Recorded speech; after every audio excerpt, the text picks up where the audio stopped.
ಯುಗ ಯುಗಾದಿ ಕಳೆದರೂ ಯುಗಾದಿ ಮರಳಿ ಬರುತ್ತಿದೆ, ಹೊಸ ವರುಷಕ್ಕೆ ಹೊಸ ಹರುಷವ ಹೊಸತು ಹೊಸತು ತರುತ್ತಿದೆ.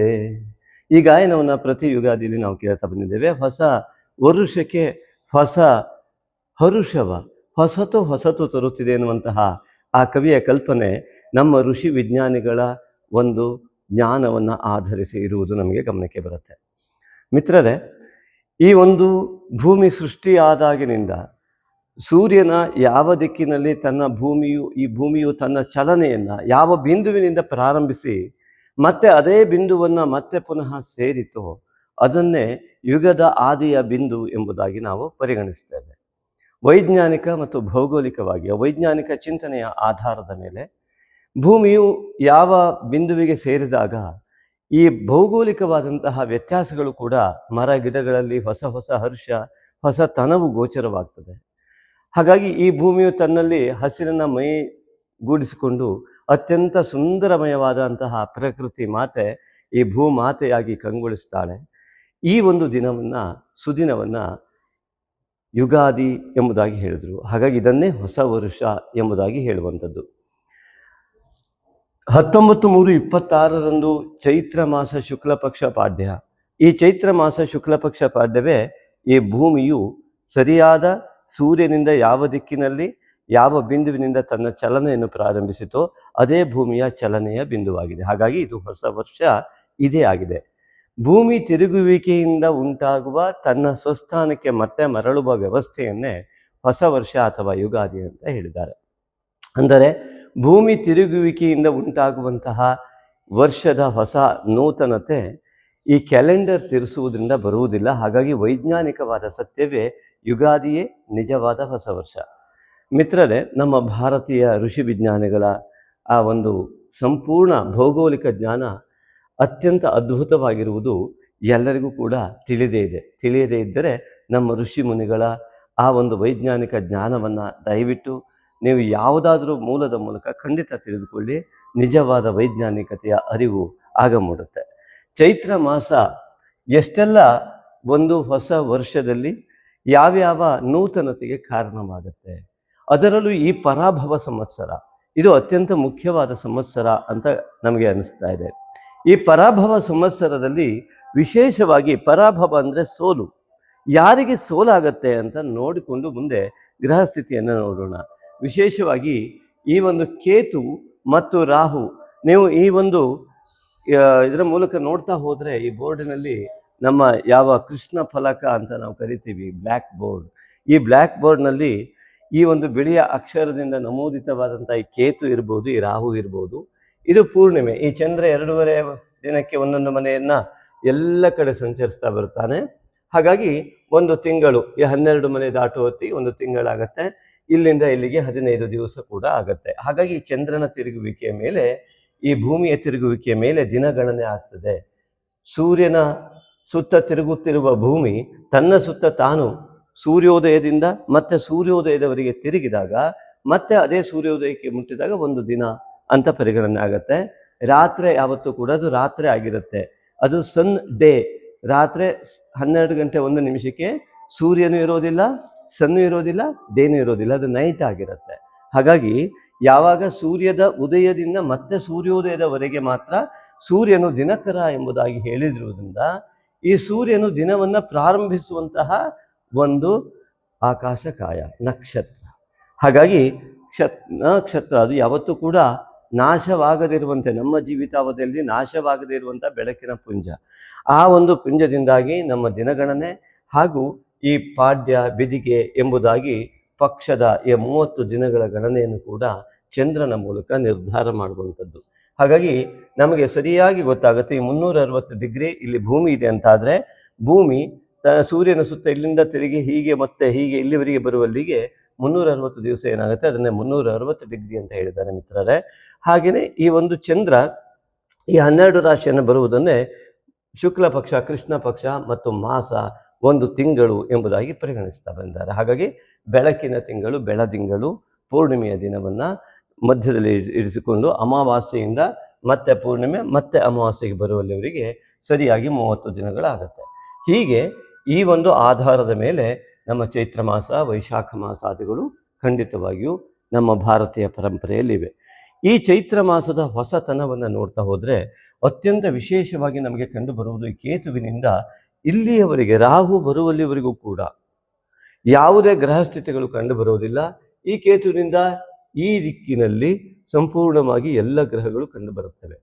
ರಾಹು ಮತ್ತು ಕೇತುಗಳು ಭೂಮಿಯ ನೆರಳಿನ ಸಂಪಾತ ಬಿಂದುವಾಗಿರುವುದರಿಂದ ಆ ಸಂಪಾತ ಬಿಂದುವನ್ನು ಇಟ್ಟುಕೊಂಡು ಲೆಕ್ಕಾಚಾರ ಮಾಡಿದಾಗ ಈ ಒಂದು ಪಾಡ್ಯದ ದಿನ ಇರುವಂಥ ಗ್ರಹಸ್ಥಿತಿ ಇದಾಗಿರುವುದರಿಂದ ಕೇತುವಿನ ಚಲನೆ ಈ ಮುಖವಾಗಿ ಬಂದು ರಾಹುವಿನ ಚಲನೆ ಈ ಮುಖವಾಗಿ ಇರುವುದರಿಂದ ಕೇತುವಿನ ಪ್ರಭಾವಕ್ಕೆ ಒಳಗಾಗುವ ಇಷ್ಟು ಗ್ರಹಗಳು ಈ ಪರಾಭವ ಸಂವತ್ಸರದಲ್ಲಿ ಕಂಡುಬರುತ್ತದೆ. ಇದು ಮೊದಲ ವಿಷಯ.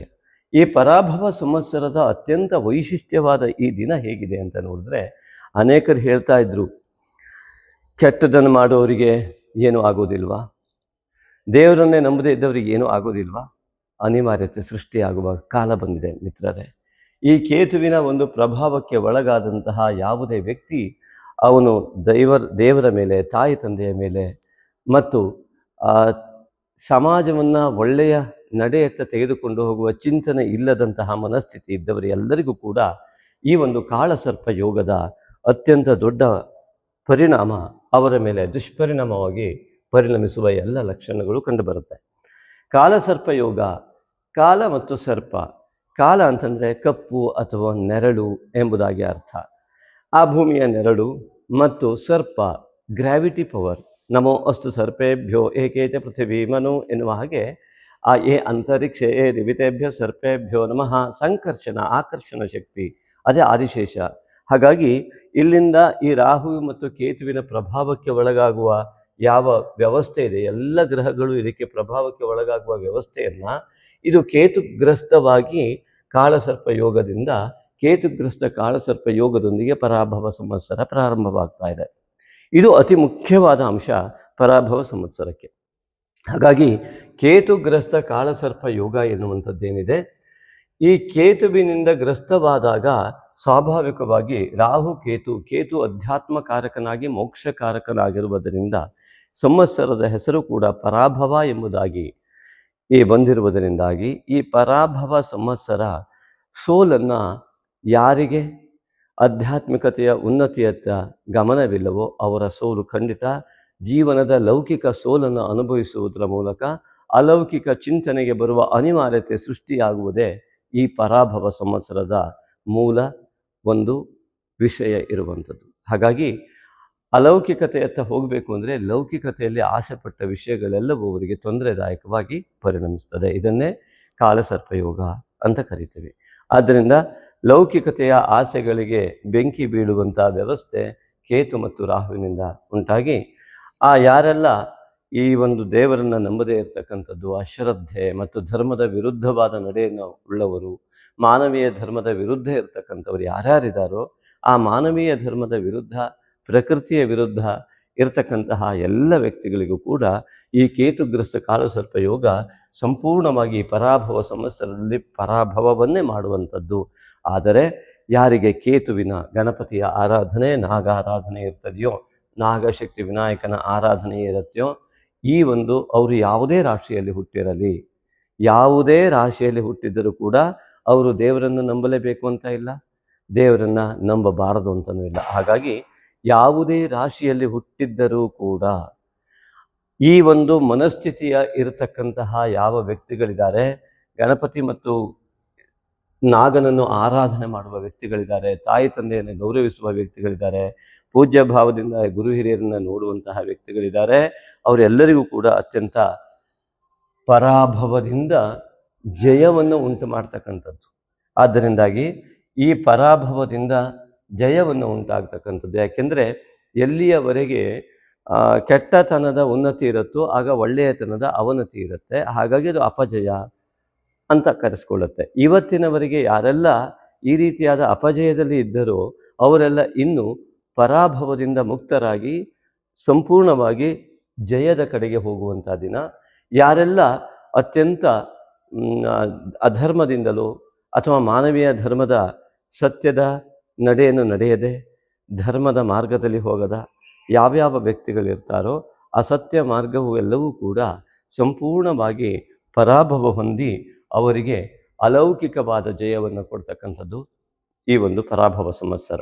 ಆದ್ದರಿಂದ ಪರಾಭವ ಸಂವತ್ಸರದಲ್ಲಿರುವ ರಾಹು ಕೇತುವಿನಿಂದ ಉಂಟಾಗುವಂತಹ ಕಾಲಸರ್ಪ ಯೋಗವು ಈ ಒಂದು ಸಂವತ್ಸರದಲ್ಲಿ ನಾಗಶಕ್ತಿ ವಿನಾಯಕನ ಆರಾಧನೆಯನ್ನು ಯಾರೆಲ್ಲ ಮಾಡ್ತಾರೆ, ಆ ವಿನಾಯಕನಿಂದ, ಕೇತುವಿನಿಂದ ಉಂಟಾಗುವ ಮತ್ತು ರಾಹುವಿನಿಂದ ಉಂಟಾಗುವಂತಹ ದೋಷವನ್ನು ನಾಗನು ಸಂಪೂರ್ಣವಾಗಿ ನಿವಾರಣೆ ಮಾಡುವ ಮೂಲಕವಾಗಿ ಅವರ ಜೀವನದಲ್ಲಿ ಹೊಸತನವನ್ನು, ಹೊಸ ಹರುಷವನ್ನು ಖಂಡಿತವಾಗಿ ಉಂಟು ಮಾಡ್ತಾನೆ.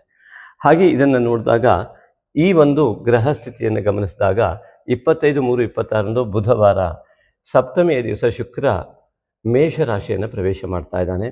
ಹಾಗೆ 2/4/26 ಗುರುವಾರ ಆ ಒಂದು ಪೌರ್ಣಿಮೆಯ ದಿವಸ ಕುಜಗ್ರಹವು ಮೀನರಾಶಿಯನ್ನು ಪ್ರವೇಶ ಮಾಡ್ತಾ ಇದ್ದಾನೆ. 10/4/26 ಶುಕ್ರವಾರ ದಿವಸ ಅಷ್ಟಮಿಯ ದಿವಸ ಬುಧನು ಮೀನರಾಶಿಯನ್ನು ಪ್ರವೇಶ ಮಾಡ್ತಾ ಇದ್ದಾನೆ. 14/4/26 ಮಂಗಳವಾರ ಆ ರವಿಯು ಮೇಷರಾಶಿಯನ್ನು ಪ್ರವೇಶ ಮಾಡ್ತಾ ಇದ್ದಾನೆ. ಹಾಗೆ 2/4/26 ಗುರುವಾರದಂದು ಕನ್ಯಾ ರಾಶಿಯಲ್ಲಿ ಪೌರ್ಣಿಮೆ ಕೂಡ ಸಂಭವಿಸ್ತಾ ಇದೆ. 17/4/26 ಶನಿವಾರದಂದು ಮೀನ ರಾಶಿಯಲ್ಲಿ ಅಮಾವಾಸ್ಯೆ ಘಟಿಸ್ತಾ ಇದೆ. 27/3/26 ಶುಕ್ರವಾರ ಈ ಶ್ರೀರಾಮನವಮಿ. ಎಲ್ಲರಿಗೂ ಕೂಡ ಹೊಸ ವರ್ಷದ ಶುಭಾಶಯಗಳೊಂದಿಗೆ ಶ್ರೀರಾಮನವಮಿಯ ಶುಭಾಶಯಗಳು. ಮೀನರಾಶಿ ಸಂಜಾತರೆಲ್ಲರಿಗೂ ಕೂಡ ಈ ಒಂದು ಪರಾಭವ ಸಂವತ್ಸರದ ಚೈತ್ರ ಮಾಸಕ್ಕೆ ಆತ್ಮೀಯ ಸ್ವಾಗತ.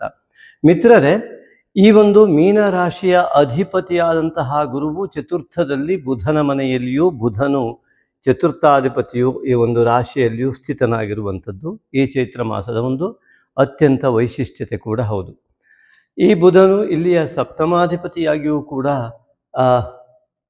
ಗುರುವಿನ ಮನೆಯಲ್ಲಿ, ಚತುರ್ಥಾಧಿಪತಿಯಾಗಿಯೂ ಕೂಡ ಗುರುವಿನ ಮನೆಯಲ್ಲಿ ವಿರಾಜಮಾನನಾಗಿರುವಂಥದ್ದು. ಇನ್ನು ಈ ಒಂದು ರಾಶಿಯಲ್ಲಿ ಕುಜ ದ್ವಿತೀಯಾಧಿಪತಿ ಮತ್ತು ಇಲ್ಲಿ ಭಾಗ್ಯಾಧಿಪತಿಯಾಗಿಯೂ, ಮತ್ತು ರವಿಯು ಇಲ್ಲಿ ಷಷ್ಠಾಧಿಪತಿಯಾಗಿಯೂ, ಶುಕ್ರನು ತೃತೀಯಾಧಿಪತಿ ಮತ್ತು ಇಲ್ಲಿ ಅಷ್ಟಮಾಧಿಪತಿಯಾಗಿಯೂ ಕೂಡ ಇರತಕ್ಕಂಥದ್ದು, ಶನೀಶ್ವರನು ವ್ಯಯಾಧಿಪತಿಯಾಗಿಯೂ ಏಕಾದಶಾಧಿಪತಿಯಾಗಿರುವಂತಹ ಒಂದು ಮಹಾಯೋಗ ಮೀನರಾಶಿಯವರಿಗೆ. ಇದರೆಲ್ಲ ಒಳ್ಳೆಯ ಫಲವನ್ನು ಏನೇನಿದೆ ನೋಡೋಣ. ಹೀಗೆ ಹೇಳಿದ ತಕ್ಷಣ ಕೆಟ್ಟ ಫಲವೂ ಇದೆಯಾ ಅಂತ ನಿಮ್ಮ ಮನಸ್ಸಿನಲ್ಲಿ ಮೂಡಿರ್ಬೋದಲ್ವಾ ಮಿತ್ರರೇ? 3 ರೀತಿಯ ಫಲಗಳು ಪ್ರತಿ ರಾಶಿಯವರಿಗೆ ಲಭ್ಯವಾಗುತ್ತೆ. ಹೇಗೆ ಅಂತ ಕೇಳಿದ್ರೆ ನೀಚ ಫಲ, ಮಧ್ಯಮ ಫಲ, ಉತ್ತಮ ಫಲ ಎಂಬುದಾಗಿ. ಹಾಗಾಗಿ ಒಂದೇ ರಾಶಿಯವರಿಗೆ ಈ 3 ರೀತಿಯಾದಂತಹ ಫಲಗಳು ಲಭ್ಯವಾಗುತ್ತೆ. ಹೇಗೆ ಅಂತ ಪ್ರಶ್ನೆಗೆ ಉದಾಹರಣೆ ಮೂಲಕ ಹೇಳಬೇಕು ಅಂದರೆ, 100 ಜನ ಮಕ್ಕಳಿಗೆ ಒಂದೇ ಶಿಕ್ಷಕ ಒಂದೇ ಸಿಲೆಬಸ್ಸನ್ನು ಪಾಠ ಮಾಡಿದಾಗ ತೆಗೆದುಕೊಳ್ಳುವ ಮಾರ್ಕ್ಸ್ನಲ್ಲಿ ಭಿನ್ನತ್ವ ಇರುತ್ತಲ್ಲ, ಸ್ವೀಕರಿಸುವ ವಿಧಾನದಲ್ಲಿ ವ್ಯತ್ಯಾಸ ಇರುತ್ತಲ್ಲ, ಹಾಗೆ ಪೂರ್ವಜನ್ಮದ ಪಾಪಾಂಶ ಪುಣ್ಯಾಂಶಗಳ ಪ್ರಮಾಣ, ಈ ಜನ್ಮದ ಪಾಪಾಂಶ ಪುಣ್ಯಾಂಶಗಳ ಪ್ರಮಾಣ, ನೀವು ಹುಟ್ಟಿದ ಕುಟುಂಬದ ಪಾಪಾಂಶ ಪುಣ್ಯಾಂಶಗಳ ಪ್ರಮಾಣ, ನೀವು ಹುಟ್ಟಿದ ಪ್ರಾದೇಶಿಕತೆಯ ಪಾಪಾಂಶ ಪುಣ್ಯಾಂಶಗಳ ಪ್ರಮಾಣ, ಇವೆಲ್ಲವೂ ಕೂಡ ಲೆಕ್ಕಾಚಾರವಾಗಿ ಒಬ್ಬರಿಗೆ ನೀಚ ಫಲ. ಅದೇ ಗ್ರಹಗಳು ನೀಚ ಫಲವನ್ನು ಸೂಚಿಸ್ತಾ ಇರ್ತವೆ, ಅದೇ ಗ್ರಹಗಳು ಮಧ್ಯಮ ಫಲವನ್ನು, ಅದೇ ಗ್ರಹಗಳು ಉತ್ತಮ ಫಲವನ್ನು ಸೂಚಿಸ್ತವೆ. ಹಾಗಿದ್ರೆ ರಾಶಿಫಲ ಹೇಳೋದೇ ವ್ಯರ್ಥ ಅಂತ ಕೆಲವ್ರ ತಲೆಗೆ ಬಂದಿರ್ಬೋದು. ಖಂಡಿತವೇ ಅರ್ಥ. ಅವರವರ ಜಾತಕವನ್ನು ನೋಡಬೇಕು ಮತ್ತು ಅವರವರ ಸಂಪೂರ್ಣವಾದಂತಹ ಪ್ರಶ್ನೆ ಮಾರ್ಗವನ್ನು ಅನುಸರಿಸಿ ಅವರ ಕುಟುಂಬದ ಇತ್ಯಾದಿಗಳನ್ನು ನೋಡಿದಾಗ ಅವರ ಕಷ್ಟದಿಂದ ಹೊರಬರುವ ಮಾರ್ಗ ಸಿಗತ್ತೆ. ಹಾಗಿದ್ರೆ ರಾಶಿ ಭವಿಷ್ಯದಿಂದ ಏನು ಫಲ ಅಂತ ಕೇಳ್ತೀರಲ್ವಾ? ವ್ಯರ್ಥವಾದರೂ ಫಲವನ್ನು ತೆಗೆದುಕೊಳ್ಳುವವರಿಗೆ ಫಲ. ಶಾಲೆಯಲ್ಲಿ ಶಿಕ್ಷಕರು ಪಾಠ ಮಾಡಿದಾಗ ಮಾರ್ಕ್ಸ್ ತೆಗೆದಿದ್ದವನಿಗೆ ಅದು ವ್ಯರ್ಥ, ಜ್ಞಾನವನ್ನು ಗಳಿಸುವ ಚಿಂತನೆ ಇದ್ದವನಿಗೆ ಅದು ಒಳ್ಳೆಯದಾಗತ್ತೆ. ಶಿಕ್ಷಕರು ಪಾಠ ಮಾಡಿದ್ರಿಂದಲೇ ಮಾರ್ಕ್ಸ್ ತೆಗಿತಾರೆ ಅಂತಲ್ಲ, ಪಾಠ ಮಾಡದೇ ಇದ್ರೂ ಆ ಚಾಪ್ಟರ್ನ ಓದಿ ಮಾರ್ಕ್ಸ್ ತಗೊಳ್ಳೋರು ಇರ್ತಾರೆ. ಹಾಗಾಗಿ ಸಾಮಾನ್ಯ ಮಾರ್ಗದರ್ಶನ ಶಿಕ್ಷಕರದ್ದಾಗಿರುತ್ತೆ. ಹಾಗಾಗಿ ಇವೆಲ್ಲ ಒಂದು ಜೀವನಕ್ಕೆ ಮಾರ್ಗದರ್ಶನ ಮಾಡ್ತಕ್ಕಂತಹ ಒಂದು ವ್ಯವಸ್ಥೆಯ ಒಂದು ಭಾಗ ಅಷ್ಟೇ. ಹಾಗಾಗಿ ಇದನ್ನು ಸರಿಯಾಗಿ ಸಂಪೂರ್ಣವಾದ ಉತ್ತಮ ಫಲವನ್ನೇ ಪಡೆಯೋದಕ್ಕೆ ಆಗುವುದೇ ಇಲ್ವೇ ಮೀನರಾಶಿಯವರು ಅಂತ ಇನ್ನೊಂದು ಪ್ರಶ್ನೆ. ಖಂಡಿತವಾಗಿಯೂ ಅದೇ ಉದ್ದೇಶಕ್ಕಾಗಿ ವಿಡಿಯೋವನ್ನು ಮಾಡ್ತಾ ಇದ್ದೇವೆ. ಹಾಗಾಗಿ ಸ್ವಲ್ಪ ವಿಸ್ತೃತವಾಗಿ ವಿಡಿಯೋ ಬರುತ್ತೆ. ದಯವಿಟ್ಟು ಸಹನೆಯಿಂದ ಅಷ್ಟನ್ನು ಕೇಳಿ, ನಿಮ್ಮ ಗೆಲುವು ನಿಶ್ಚಿತ. ಇವತ್ತು ಹೇಳುವುದನ್ನು ನೀವು ಸರಿಯಾಗಿ ಗಮನಿಸಿ ಸರಿಯಾಗಿ ಆಚರಣೆ ಮಾಡಿದ್ರೆ ಖಂಡಿತವಾಗಿಯೂ ಗೆಲುವು ನಿಶ್ಚಿತ. ಎಲ್ಲರಿಗೂ ಔಟ್ ಆಫ್ ಮಾರ್ಕ್ಸ್ ಬೇಕು, ಕೈ ಎತ್ತಿದ್ರೆ ಎಲ್ಲ ಕೈ ಎತ್ತಾರೆ, ಹೇಳಿದ್ದನ್ನು ಮಾಡಿ ಅಂದರೆ ಹೇಳಿದ್ದು ಮಾಡೋರು ಕಡಿಮೆ ಇರ್ತಾರೆ. ಹಾಗಾಗಿ ಅವರಿಗೆ ಮಾರ್ಕ್ಸ್ ಮತ್ತೆ ಕಡಿಮೆ ಬರ್ತದೆ. 10,000 ಜನ ಈ ವಿಡಿಯೋ ನೋಡಿದ್ರೆ 100 ಜನ ಶೇರ್ ಮಾಡ್ಬೋದು. ವಿಶಾಲ ಮನೋಭಾವನೆಂದು ಅಷ್ಟು ಸುಲಭವಾಗಿ ಬೆಳೆಸ್ಕೊಳ್ಳೋದು ಕಷ್ಟ. ನೀವು ಎಲ್ಲೇ ನೋಡಿ ಒಳ್ಳೊಳ್ಳೆಯ ವಿಚಾರಧಾರೆ ಇರತಕ್ಕಂತಹ ಪ್ರೋಗ್ರಾಮ್ಗಳಿಗೆ ಜನಸಂದಣಿ ಕಡಿಮೆ. ಸಾಮಾನ್ಯ ಎಂಟರ್ಟೈನ್ಮೆಂಟ್ ಇರ್ಬೋದು ಅಥವಾ ಇನ್ಯಾವುದೋ ಇರ್ಬೋದು, ಅದಕ್ಕೆಲ್ಲ ಜಾಸ್ತಿ ಜನ ಸ್ವಾಭಾವಿಕವಾಗಿ ಸೇರ್ತಾರೆ. ಇದು ಪ್ರಕೃತಿಯ ನಿಯಮ ಅಂತ ಅಂದ್ಕೊಳ್ಳೋಣ. ಆದರೆ ಉತ್ತಮ ಫಲವೇ ಬೇಕು ಅಂತ ಚಿಂತನೆ ಮಾಡುವವರಿಗೆ ಈ ಸಣ್ಣ ಉದಾಹರಣೆ ಮೂಲಕ, ನಮ್ಮ 10,000 ಜನ ನೋಡಿದ್ರೆ ಈ ವಿಡಿಯೋವನ್ನು ಮೀನರಾಶಿಯವರು, ಒಂದು 100 ಜನ ಮಾತ್ರ ಶೇರ್ ಮಾಡಬೇಕು ಅಂತ ಅವ್ರ ಮನಸ್ಸಿಗೆ ಅನಿಸ್ತದೆ. ಯಾಕೆಂದರೆ ಅವ್ರೇನೋ ಒಂದು ಒಳ್ಳೇದನ್ನು ತಗೊಳ್ತಾರೆ, ನನ್ನ ಹಾಗೆ ಮತ್ತೊಬ್ಬರಿಗೂ ಕೂಡ ಆಗೋಗ್ಲಿ ಅಂಥೇಳಿ, ಆಗೋದಿದ್ರೆ ಆಗೋಲಿ, ಅವರು ತಗೊಳ್ಳೋರಿದ್ರೆ ತಗೊಳ್ಳಿ, ಒಳ್ಳೇದಾಗಲಿ ಅಂಥೇಳಿ ಖಂಡಿತ ಶೇರ್ ಮಾಡಿಬಿಡ್ತಾರೆ. ನಾವು ಹೇಳಬೇಕು ಅಂತಲೇ ಇಲ್ಲ. ಆದರೆ ನಾವೇನು ಹೇಳ್ತಾ ಇದ್ದೇವೆ, ದಯವಿಟ್ಟು ಎಲ್ಲರೂ ಶೇರ್ ಮಾಡಿ, ಎಲ್ಲರಿಗೂ ತಲುಪುವ ಮೂಲಕ 10,000 ಜನ ನೋಡಿದ್ರೆ 10,000 ಜನಕ್ಕೂ ಕೂಡ ಈ ಸಂಪೂರ್ಣ ಒಳ್ಳೆಯ ಫಲವನ್ನು ಅನುಭವಿಸುವ ಯೋಗ, ಅತ್ಯುತ್ತಮವಾದ ಫಲವನ್ನೇ ಅನುಭವಿಸಲಿ ಈ ಒಂದು ಪರಾಭವ ಸಂವತ್ಸರದಲ್ಲಿ ಅಂತ ನಮ್ಮ ವಿನಂತಿ ಕೂಡ. ನೋಡಿ, ಈ ಒಂದು ರಾಶಿಯ ಫಲವನ್ನು ಹೇಳುವಾಗ, ರಾಶಿಯ ಅಧಿಪತಿಯಾದ ಗುರು, ಮೀನರಾಶಿಯ ಅಧಿಪತಿಯಾದಂಥ ಗುರುವು ಮೀನರಾಶಿ ಕಾಲಿನ ಭಾಗ, ಮೇಷರಾಶಿ ತಲೆಯ ಭಾಗ. ಯಾವುದೇ ಗುರುಪೂಜೆಯನ್ನು ಮಾಡುವಾಗ ಗುರು ಪಾದುಕಾ ಪೂಜೆ ಮಾಡ್ತಾರೆ, ಪಾದುಕಾ ಪೂಜೆಯನ್ನು ಮಾಡ್ತಾರೆ. ಬಹಳ ಯೋಚನೆ ಮಾಡಬೇಕು, ತಲೆ ಪೂಜೆ ಮಾಡೋದಿಲ್ಲ. ಹಾಗಾಗಿ ಪಾದುಕಾ ಪೂಜೆಯನ್ನು ಮಾಡ್ತಾರೆ ಅಂದರೆ ನಮ್ಮ ಪಾದದ ಭಾಗ ಏನಿದೆಯಲ್ಲ, ಇಡೀ ದೇಹವನ್ನು ಹೊತ್ತಿರುತ್ತೆ. ಆ ಪಾದವಿಲ್ಲದಿದ್ದರೆ ಬಹಳ ಕಷ್ಟ. ಮತ್ತು ಜ್ಞಾನ, ಪೂರ್ವಜರ ಆಶೀರ್ವಾದ ಅದರ ಮೂಲಕವೇ ಬರ್ತದೆ ಅಂತ ಋಷಿ ಮುನಿಗಳ ಅಭಿಪ್ರಾಯ. ಹಾಗಾಗಿ ಕಾಲಿಗೆ ನಮಸ್ಕಾರ ಮಾಡುವಂತಹ ವ್ಯವಸ್ಥೆಯನ್ನು ಇಟ್ಟಿರುವಂಥದ್ದು. ಈ ರೀತಿಯಾಗಿ ಆ ಕಾಲಿನ ಭಾಗದ ಅಧಿಪತಿಯಾದಂತಹ ರಾಶಿಯುಕ್ತರಾದಂತಹ ನೀವು ಸಮಸ್ತ ಜ್ಞಾನವನ್ನು, ಯಾಕೆಂದರೆ ಇದೊಂದು ಸಂಸ್ಕಾರಕಾರಕ ಗ್ರಹ, ವಾಗಧಿಪತಿ, ದೇವಗುರು ಬೃಹಸ್ಪತಿಯ ಅಧಿಪತಿಯ ಸ್ಥಳ. ಹಾಗಾಗಿ ಸಂಸ್ಕಾರಕ್ಕೆ ಹೆಚ್ಚು ಒತ್ತು ಕೊಟ್ಟಂತಹ ಜನ ಯಾರ್ಯಾರಿದ್ದಾರೆ ಅವರೆಲ್ಲರಿಗೂ ಕೂಡ, ಅಂದರೆ ಗುರುವಿನ ಅಧಿಪತ್ಯದಲ್ಲೂ ಕೂಡ ನೋಡಿ, ಕೇವಲ ಗುರು ಮಠಗಳಲ್ಲೇ ತಪ್ಪು ಮಾಡೋರು ಇರ್ತಾರೆ, ಮನೆಯಲ್ಲಿದ್ದು ಗುರು ತತ್ವವನ್ನು ಜಾಗೃತ ಮಾಡ್ಕೊಳ್ಳೋರು ಇರ್ತಾರೆ. ಅದು ಅವರವರಿಗೆ ಬಿಟ್ಟ ವಿಚಾರ. ಆದ್ದರಿಂದಾಗಿ ನೋಡಿ, ಅದಕ್ಕೋಸ್ಕರ ಸುಭಾಷಿತಕಾರ ಹೇಳ್ತಾರೆ, ಅನ್ಯಕ್ಷೇತ್ರೇ ಕೃತಂ ಪಾಪಂ ಪುಣ್ಯಕ್ಷೇತ್ರೇ ವಿನಶ್ಯತಿ, ಪುಣ್ಯಕ್ಷೇತ್ರೇ ಕೃತಂ ಪಾಪಂ ವಜ್ರಲೇಪೋ ಭವಿಷ್ಯತಿ ಅಂತ. ಹಾಗಾಗಿ ಗುರು ಮಠಗಳಲ್ಲಿ ಇದ್ದು ದೋಷವನ್ನು ಮಾಡಿದ್ರೆ ಅಥವಾ ವಜ್ರಲೇಪವಾಗಿ ಇನ್ನೂ 10 ಜನ್ಮದ 100 ಜನ್ಮದ ಭಗವಂತನ ಇಚ್ಛೆಯಂತೆ ಆ ದೋಷ ನಿರಂತರವಾಗಿ ಆ ದೋಷದ ಫಲವನ್ನು ಅನುಭವಿಸಬೇಕಾಗುತ್ತೆ. ಆದ್ದರಿಂದಾಗಿ ಈ ಗುರು ಎನ್ನುವಂಥದ್ದು, ಈ ರಾಶಿಯ ಅಧಿಪತ್ಯ ಏನು ಹೇಳ್ತಾ ಇದ್ದಾನೆ ಅಂತಂದರೆ, ನೀವು ಪೂರ್ವ ಜನ್ಮದಿಂದ ಸ್ವಾಭಾವಿಕವಾಗಿ ಅತ್ಯುತ್ತಮವಾದ ಅಧ್ಯಾತ್ಮ ಜ್ಞಾನವನ್ನು, ಬ್ರಹ್ಮಜ್ಞಾನವನ್ನು ಅಥವಾ ಅತ್ಯುಪಯುಕ್ತವಾದ ಜ್ಞಾನ ರಾಶಿಯನ್ನು ಪಡೆದು ಹುಟ್ಟಿದವರಾಗಿರ್ತೀರಿ. ಹಾಗಾಗಿ ಇಂತಹ ಒಂದು ಮೀನರಾಶಿಯಲ್ಲಿ ಆ ಗುರುವಿನ ಅಧಿಪತ್ಯದಲ್ಲಿ ಹುಟ್ಟಿರ್ತೀರಿ. ಸಮಾಜ ಸೇವೆ ಇತ್ಯಾದಿಗಳು ನಿಮ್ಮ ಮೂಲ ಉದ್ದೇಶ ಆಗಿ, ನಿಮ್ಮ ಪಾದಚಾರ್ಯತೆ ಅಂತಂದರೆ ಈ ಪುಣ್ಯಕ್ಷೇತ್ರಗಳಿಗೆ ಪಾದದಿಂದ ನಡೆದು ಹೋಗುವಂಥದ್ದು ಮತ್ತು ಪುಣ್ಯ ಕೆಲಸಗಳಿಗಾಗಿ ಅನೇಕ ಜನರಿಗೆ ಸಹಾಯಕ್ಕಾಗಿ ನಿಮ್ಮ ಪಾದಚಾರಿಗಳಾಗಿ ಸಂಚಾರ ಮಾಡ್ತಕ್ಕಂಥದ್ದು ಇತ್ಯಾದಿಗಳೆಲ್ಲವೂ ಕೂಡ ಈ ಒಂದು ಗುರುತತ್ವ ಇರುವವರಿಗೆ ಮಾತ್ರ ಸಾಧ್ಯವಾಗುವಂಥ ಕೆಲಸ ಕೂಡ. ಆದ್ದರಿಂದ ಲೋಕಹಿತವನ್ನು ಬಯಸ್ತಕ್ಕಂತಹ ಮನೋಭಾವವುಳ್ಳ ಉತ್ತಮ ಸಂಸ್ಕಾರಯುಕ್ತವಾದ ಪದ ಬಳಕೆ ಮಾಡ್ತಾ ಇದ್ದಂಥವರಿಗೆ ಆ ಸಂಪೂರ್ಣ ಫಲವನ್ನು ಅನುಭವಿಸುವ ಯೋಗ ಇರ್ತದೆ. ಆಗ ಅತಿ ಉತ್ತಮವಾದ ಫಲವನ್ನು ಇವೆಲ್ಲ ಗ್ರಹಗಳಿಂದ ಅನುಭವಿಸ್ತಾರೆ ಈ ಒಂದು ಚೈತ್ರ ಮಾಸದಲ್ಲಿ. ಇನ್ನು ಮಧ್ಯಮ ಫಲ, ಈ ಒಂದು ಅಪಶಬ್ದದ ಪ್ರಯೋಗ ಇತ್ಯಾದಿಗಳಿರ್ಬೋದು, ಅಥವಾ ಪೂರ್ವಜನ್ಮದ ಪಾಪಾಂಶವನ್ನು ಅನುಭವಿಸ್ತಾ ಇರುವ ಸಮಯ ಇರ್ಬೋದು, ಅಥವಾ ಕುಟುಂಬದ ದೋಷಗಳ ಆ ಒಂದು ಪರಿಣಾಮ ಇರ್ಬೋದು. ಆ ಮಧ್ಯಮ ಫಲ ತಮ್ಮ ಪುಣ್ಯ ಅಂಶದ ಜೊತೆಗೆ ಅದನ್ನು ಅನುಭವಿಸುವಾಗ ಸಂಪೂರ್ಣವಾಗಿ ಮಧ್ಯಮ ಫಲವನ್ನು ಈ ಗ್ರಹಗಳು ಕೊಡ್ತವೆ.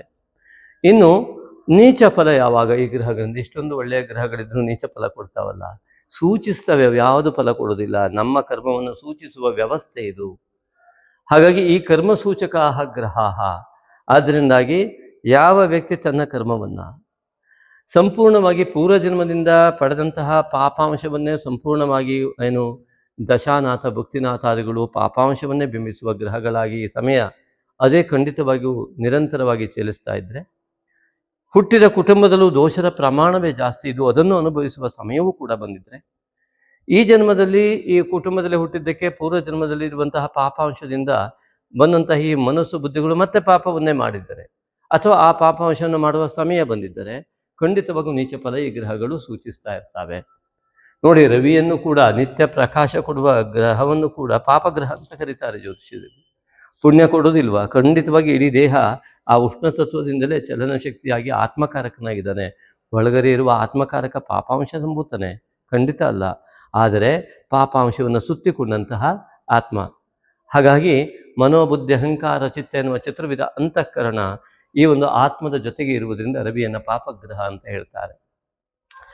ಆದ್ದರಿಂದ ಆ ಒಂದು ರವಿಯಿಂದ ಸುತ್ತಿಕೊಂಡಂತಹ ಈ ಒಂದು ಮೋಕ್ಷವನ್ನು ಪಡೆಯಲಿಕ್ಕೆ ಬೇಕಾದಂತಹ ಆತ್ಮವೇ ನಮ್ಮಲ್ಲಿರುವಂತಹ ಮೂಲ ಪರಮಾತ್ಮನೇ ರವಿಗ್ರಹ ಆಗಿರುವುದರಿಂದಾಗಿ ಅದರ ಉತ್ತಮ ಫಲವನ್ನು ಈ ಒಂದು ಗುರುತತ್ವ ಉಳ್ಳವರು ಅತಿ ಸುಲಭವಾಗಿ ಪಡೆಯಬಲ್ಲರು.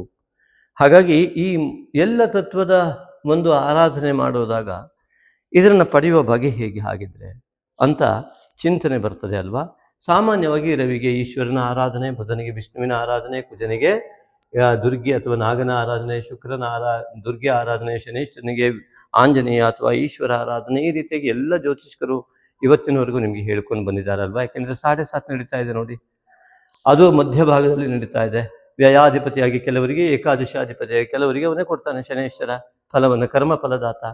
ಆದರೆ ಶನೇಶ್ವರನ ಕೆಲಸ ಏನಾಗುತ್ತೆ ಅಂತಂದರೆ, ಈ ಒಂದು ಮೀನರಾಶಿಗೆ ಶನೇಶ್ವರ ಮೀನರಾಶಿಯಲ್ಲಿ ಅರ್ಧ ಸಪ್ತಮ ಶನಿಯ ಒಂದು ಫಲವನ್ನು ಕೊಡ್ತಾ ನಿಮ್ಮ ದಶಾಭುಕ್ತಿನಾಥರು ಇತ್ಯಾದಿಗಳನ್ನು ಗಮನಿಸ್ತಾ ಈ ರಾಶಿಗೆ ಬಂದಂತಹ ಕುಜ, ಬುಧ, ರವಿ, ಶುಕ್ರರ ಫಲವನ್ನು ಅವನೇ ಹಂಚಬೇಕಾಗತ್ತೆ.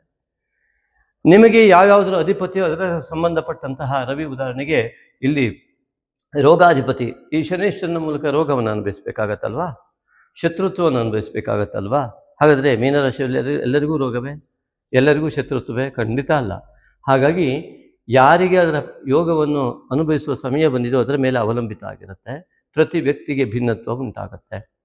ಹಾಗಿದ್ರೆ ಸಂಪೂರ್ಣ ಉತ್ತಮ ಫಲ ಪಡೆಯುವುದಕ್ಕೆ ಯಾವುದು ಅಡ್ಡಿ ಆಗ್ತದೆ ಅಂತ ನೋಡಿದಾಗ ಇಲ್ಲಿ ಈ ಬಾರಿಯ ಈ ಮೊದಲೇ ಹೇಳಿದಂತೆ ಕಾಳಸರ್ಪ ಯೋಗಯುಕ್ತವಾದಂತಹ ಒಂದು ಅಂಶವಾಗಿದ್ದು, ಚಂದ್ರನಿಂದ ರಾಶಿ ನಿರ್ಧಾರಿತವಾಗುವುದರಿಂದ ನಿಮ್ಮ ಚಂದ್ರ ಮೀನರಾಶಿಯವರಿಗೆ ಇದೇ ಮೀನರಾಶಿಯಲ್ಲಿ ಇರ್ತಾನೆ.